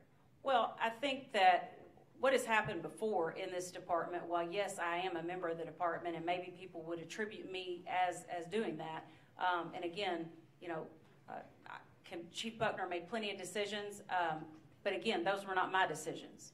At the end of the day, I didn't have 51%. I would hope most reasonable citizens would realize that, yes, I served for him, but that doesn't mean that I necessarily agreed with every single thing we did. And I still contend the knowledge of and understanding what has and hasn't worked in this city far outweighs the fact that I worked for someone that some of the community likes and some doesn't. The riot gear, as you put it, I hate to say this, but that riot gear is sometimes needed. We don't want to use it. We don't like to get it out. As a matter of fact, we usually, on purpose, most of the time stage far away. But if there was a ever violent protest and we had to get involved, it's really necessary equipment. I don't like using it. I don't like for us to ever bring it out. We typically, if we have that, we stage people far away from the scene where they're not seen, because it does look very militaristic and it can look negative. But unfortunately, part of our job is protecting people, and if a riot does get out of control, we have got to be there to protect the people that need protecting that are unarmed. Facebook question. Assistant Chief Fulk, thank you for being here and for your service. Can you speak on the training side of LRPD's training division and the diversity makeup of the training staff versus the makeup of the recruiting staff of the training department you spoke of? Good question. I'm trying to think right now as far as in-service training. We just moved a black male over there, and I don't remember my total on in-service, but I know that there is a black male on in-service that there is a white female sergeant that is over in-service. Recruit school training itself, we have a female that is over there, and I am trying to think if we have any African Americans over there, and off the top of my head, I do not believe we have any African Americans assigned to the recruit school. Yes. Well, I noticed that you stated that you firmly believe that police are being policed, but in the case of Officer Starks, he had several complaints. He was also had suspensions, if I'm not mistaken, up until the time that he did commit this crime. So I'm just kind of confused on how I'm supposed to understand how you're showing us that police are being policed, or and that actions are being taken against them, because in my opinion, it should have never even got this far. Great question.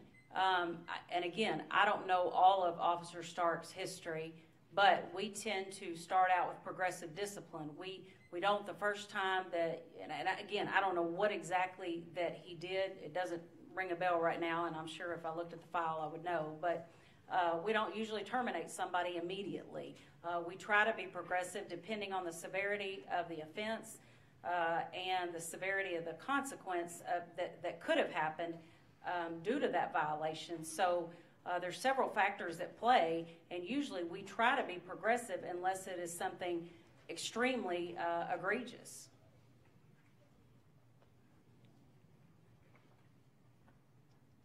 Hello, Assistant Chief. How are you? Fine. My question is, the Arkansas State Police, as well as the Arkansas Department of Correction, have a policy regarding fraternization with lure officers. Does the Little Rock Police Department have a policy like that? If so, if not, why not? We're not allowed to work directly for anyone. If, say, you're a married couple, you can't work, obviously, for your husband, your wife, anything like that. But as far as the fraternization, there's not anything that says that. However, I think you would start finding that to come under maybe like conduct unbecoming, something of that nature. But it doesn't exactly use those words. But we do not allow any employee to directly supervise another member of their family. Thank you. Yes, sir.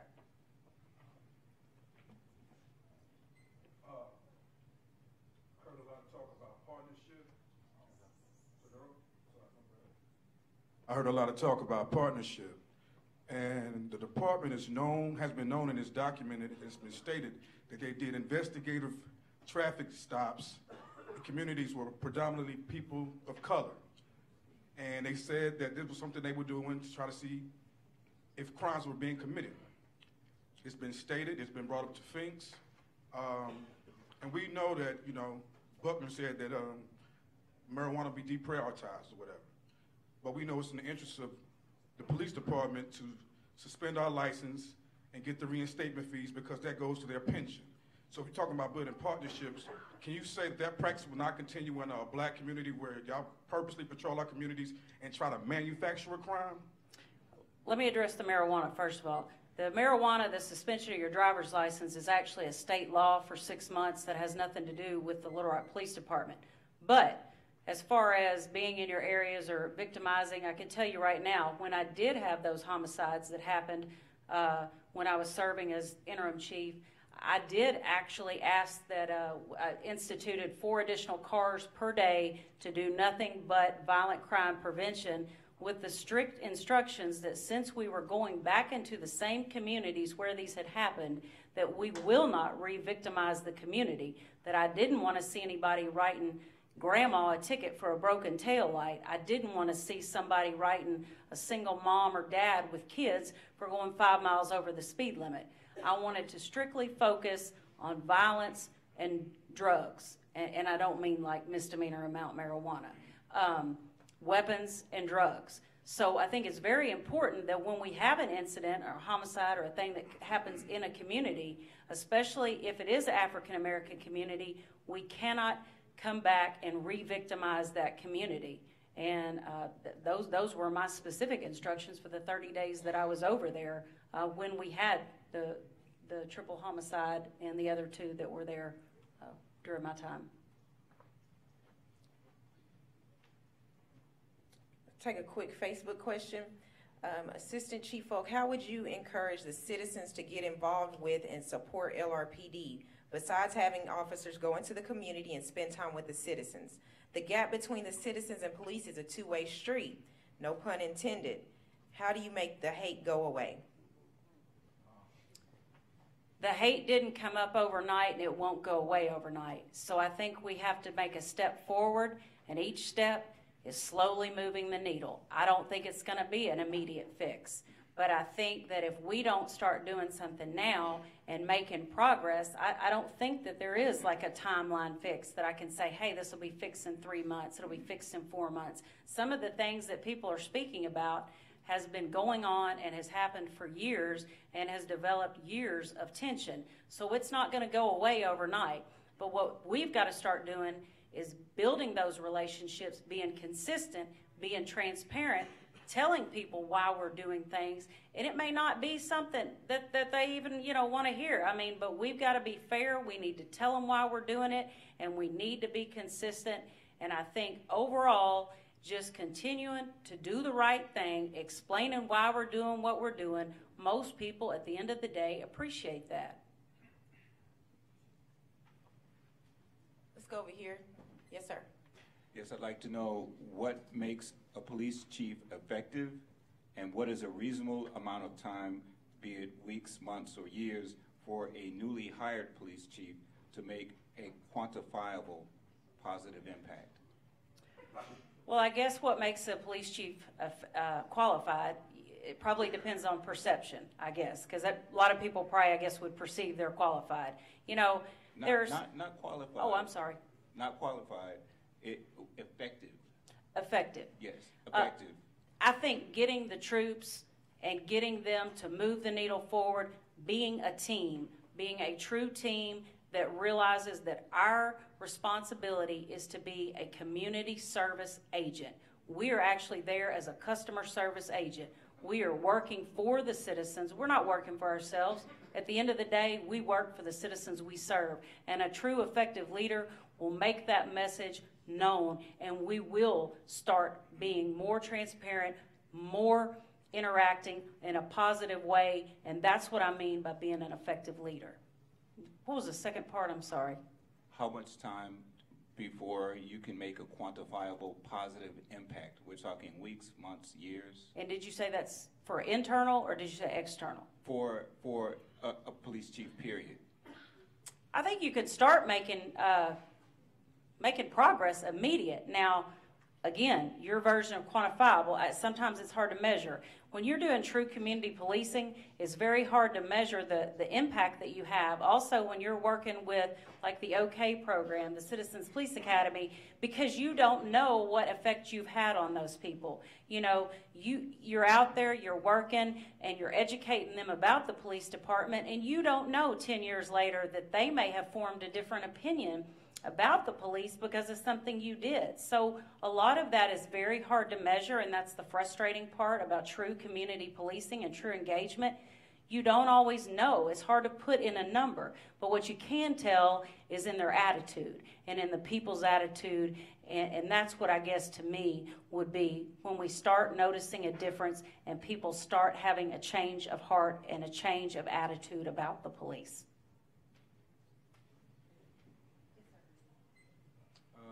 I guess first I want to say to the young lady that made the remarks about them cutting police officers and not hiring 100 more, I think most people laugh because they're not in the neighborhoods where these officers are riding around harassing people. But first I want to say good morning, or good evening, Chief Fulk, Assistant Chief Fulk, and I want to say congratulations that you've made it this far in a male-dominated, very egotistical career. But I also want to say that you've been Assistant Chief for 4 years, and what makes you an exception to the fallacy guilty by association when you served under what a majority of us would consider an incompetent chief? What would you bring that's different from the way that he ran the department? And did you see an issue with the way that he ran this department? Well, you just finished mentioning several comments. First of all, I'm going to tell you, I'm my own person. I have served for a lot of people, but at the end of the day, I am my own person. People that know me realize that, and yes, I couldn't start out, being the chief. There's certain steps I had to work through, and if we looked at other chiefs, if we looked at who they work for, we might sit and think, well, gosh, I don't know, are they qualified by guilt by association? But I want to be judged on my own decisions, not on someone else's. I've been committed to this city, and I was committed to doing my job when I did work for someone else. But I think this is a different role that I would have, and I think I would be judged on my own actions, and I want to be held accountable.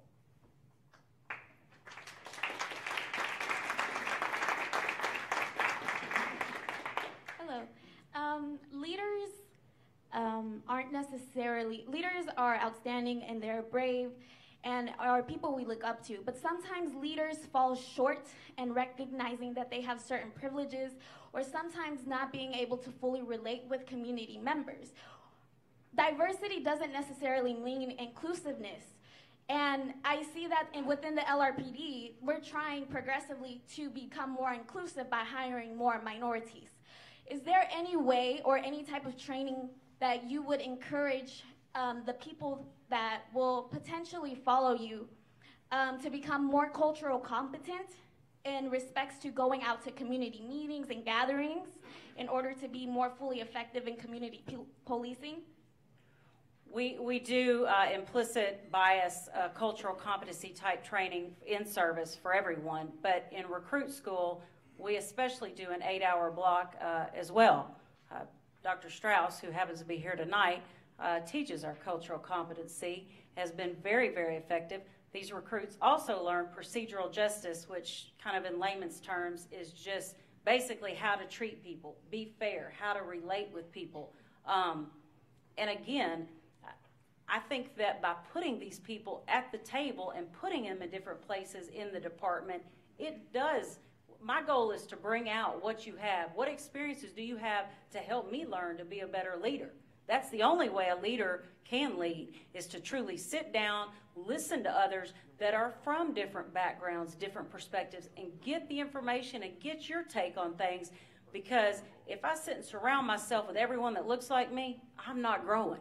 And I don't want to be in a situation where I'm not growing. I want to learn. And that learning is hopefully is what I can put out to the rest of the department. I encourage them to embrace that same desire to learn.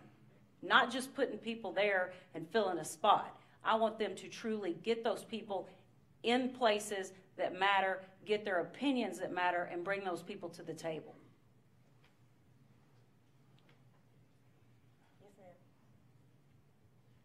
Good evening, Assistant Chief Fulk. I have a question about the budget. Yes, ma'am. The budget. It's sort of, I guess it's a dual question here. The policemen that take cars to other counties or other cities or whatever, how does the department decide who gets that opportunity? And second, on the budget, you know, having lived in very large cities, that's all I hear in Little Rock, and it drives me crazy. No money, no money, no money. If you were to be granted the opportunity to become chief, how will you generate more, what is it, revenue or is it income for the Little Rock Police Department? One more thing, community policing is actually about money. Because the more money you have, the more opportunities you will have for the officers to interact with the community. I'm going to touch on the car thing first, if I get it wrong, help me here. The cars, basically our cars are given by assignment. The cars that people have, that's pretty well dictated by their assignment. Whether they are, you know, you get an unmarked car if you are, say, a homicide detective, or you get, you know, a marked car if you do. So basically the cars, that really is relevant to the assignment that the officer works at the time. Is that what you were wanting to know, or? Exactly, I guess you answered my question, okay. Yeah, that's kind of dictated by what their specific assignment is in the department at the time, which can change. You know, obviously if you end up transferring to a different squad and doing different things, and, you know, you one day are in a marked car assignment as a school resource officer, you may have a marked car. Then if you get transferred to work violent crimes, you may have an unmarked car that's your assigned vehicle. And the budget, well, that's a tough question. I don't know how to generate more city budget funding, except what I would like to do is make this city a safer city. And if the city's a safer city and our school district flourishes, I think more income will come into this city. I think economic growth will happen with those two things. Thank you. Okay, we're going to end soon, so I'm going to get these questions that haven't been, or individuals who haven't had an opportunity to ask a question, and also get one last Facebook Live question. And this kind of goes into what you just talked about, Assistant Chief Fulk. Quick yes or no. Would you support a millage be proposed and voted on by Little Rock residents to fund body-worn cameras? Sure. I'm all for body-worn cameras. I want you to know how much time and energy we've put into the project, working with the city attorney's office, developing a draft policy, researching the cameras. So I don't want anyone to think that it has anything to do with anything other than funding. But yes, I think a body-worn camera is a great tool. Yes, ma'am. Good evening, Assistant Chief Fulk. I'm Vicki Hatter. I have a quick question about what is your thoughts on 21st century policing, and then how do you feel about the 12-hour shift? Well, 21st Century Policing is a report that came out from President Obama, and it contains 6 pillars. And those pillars range from everything about policy and oversight to even health and wellness. I think you'll find with our department, if you look at our general orders and the programs we offer, we are doing something under each one of those pillars. I think that the 21st Century Policing is spot on. It's what a progressive department needs to be, and we need to continue to follow those, and we do. We actually provide yearly goals and updates to the mayor on how we're doing that. And your next question about 12-hour shifts.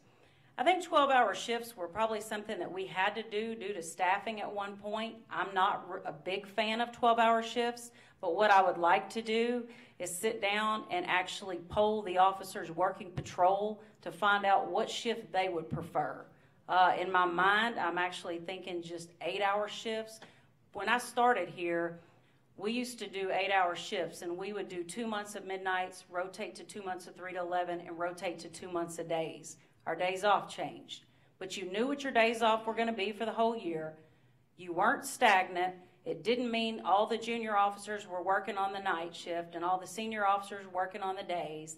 Your days off rotated, so you did at least have an opportunity to have some decent days off if you were junior.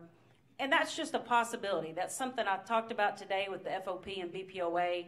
I don't know. I'd like to hear from them what they want to go to. 10-hour shifts would be optimal, but we only have 102 patrol cars. We don't have enough for 10-hour shifts, not to make it work the way that it needs to work. But I do think the 12-hour shifts eventually will start taking a toll, and the officer wellness piece needs to kick in. So I'd like to visit with them, because honestly, the people that work it may have a better idea than I do, and I realize that. And I think that if we can accomplish what they want to do and it accomplishes the department's mission, I'm very open to listening. So that's my thought on the 12 hours. Yes, sir. Okay. You mentioned the diversity training. The previous administration cut out the Racial and Cultural Diversity Commission involvement in that planning of the program. When you are appointed our next chief, will you reach out to the Racial and Cultural Diversity Commission and let them become involved in that diversity training the department does? I definitely want to have some dialogue. I, to be honest, have not reached out to them. Dr. Strauss does ours right now, but I definitely will reach out and visit with them and find out what they have to offer and follow up and learn about it.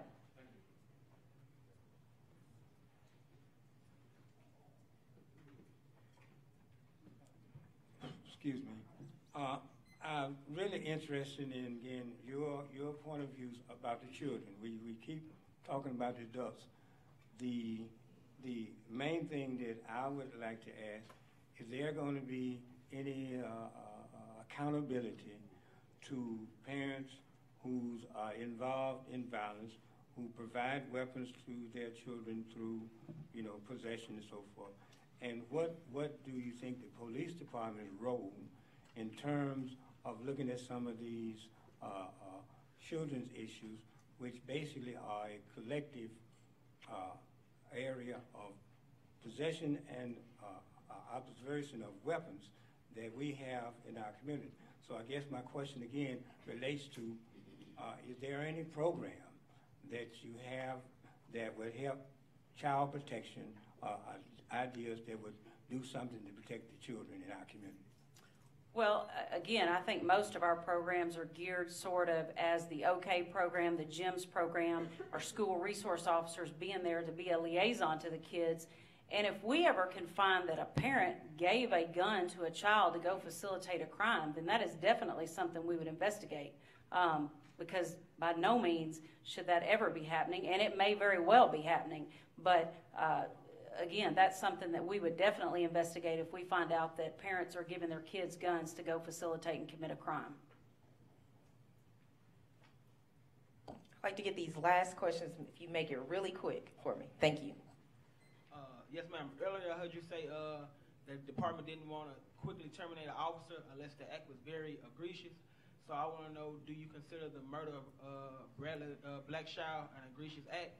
And I heard you say that that no officer wants to arrest a fellow officer, and I want to know, do that same reluctance apply for everyday civilians?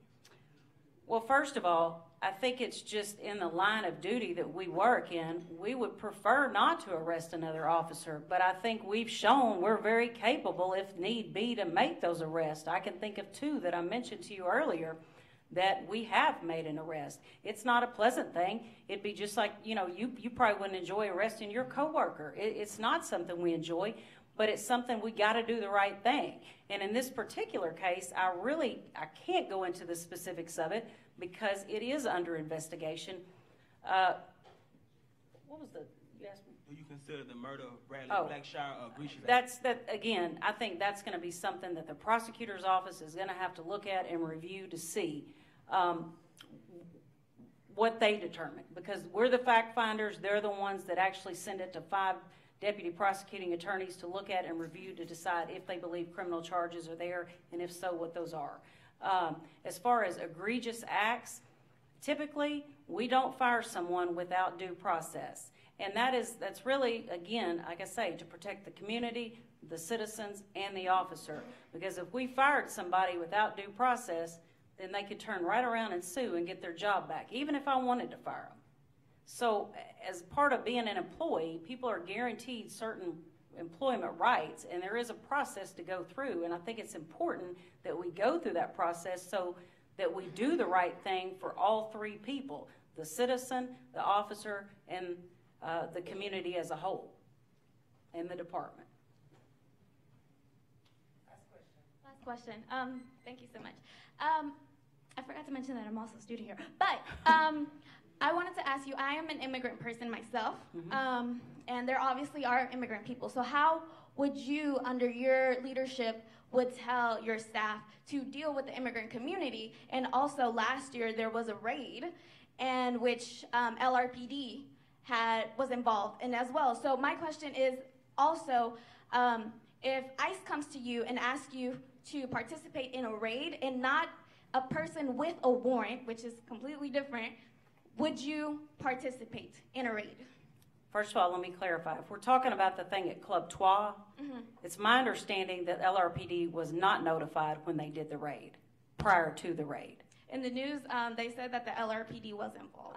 I'm just telling you what I checked after I'd done some research. After looking at that, I had heard that we were not notified, which is not normally customary. But my stance on immigrants is that is an ICE situation.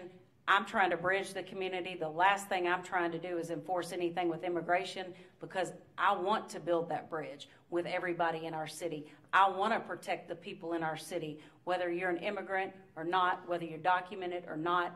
I want to build that bridge. So whatever ICE does as far as the handling of immigrant, that's with them. I have no interest in handling ICE issues. Thank you. Thank you, Assistant Chief Fulk. We appreciate you taking the time to answer these questions. If you guys give a round of applause to Assistant Chief Fulk.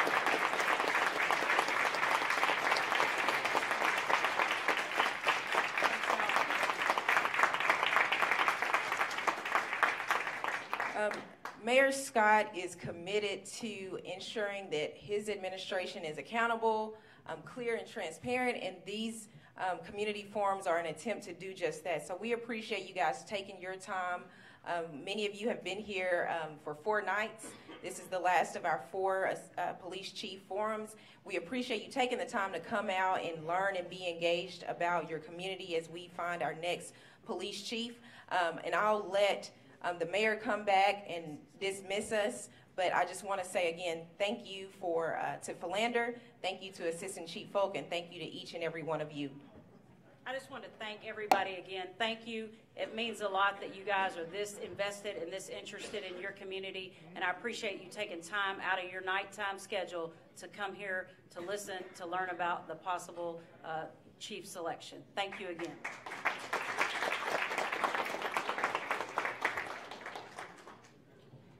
Thank you again. I won't be too long, but I do want to make certain in our efforts to always be accountable, to be clear, and to be transparent.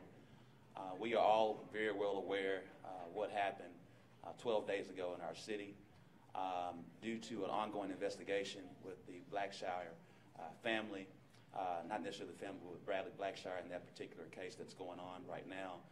We all understand that it is a trying time, not only for the Blackshire family, but also for the families of Officer Starks. And so anytime there's a loss of life, anyone that is a part of that process, it hits homes to all. Hits home to our entire city during this period of time. And we understand that our city is hurting. We understand that our city wants to know as much as possible. And what we've been trying to share in our efforts to be accountable, to be clear, to be transparent, is to make certain everyone understands the process, to make certain that there is due process, to make certain that there's never any jeopardy from a prosecution standpoint, because there has to be two investigations that are put on between the Little Rock Police Department. There's an administrative investigation and there's a criminal investigation. That's in any time that there's this type of a situation. We have to work around the clock on normal cases. It takes at least 45 days to complete. I do want to commend the Little Rock Police Department for working around the clock to make certain that we can complete our task as best as possible, because we have to be responsible with the administrative investigation as well as the criminal investigation before we turn over a file to the prosecuting attorney in any situation, any case. So I want to commend those that are part of the process that have been working around the clock. I would like to make certain that everyone's aware we have been in constant communication with the Blackshire family. I personally have talked with Bradley's mother on more than one occasion, have shared prayers with her during this time. And I want to make certain that everyone's also aware that we will be sharing the video with the Blackshire family tomorrow morning, and they will have their opportunity to review the video. In Little Rock and the state of Arkansas, there has never been a critical incident video. A critical incident video is a progressive thing that's going on across the nation right now. In so many words, it is a narrative of what happened during that process, along with the raw video, all encapsulated together, very much like a documentary, so everyone truly understands what happened from A to Z. And we want to make certain that the entire city understands that process from A to Z as we move forward. And so after we allow the Blackshire family to have their due respect to visualize this critical incident here in our community, shortly thereafter, tomorrow, we will release it to the community as well. And so I want to make certain everyone is aware that as we move forward, I ask that we all remain the understanding of accountability, clarity, and transparency that we move forward in the Little Rock Police Department, as it continues to be a new day in this great city, as we unite this city, secure our neighborhoods, make certain that we increase jobs for all, and to engage our youth. So thank you for this evening. Again, this has been a great process. I want to also give another hand to Assistant Chief Fulk for her presentation today.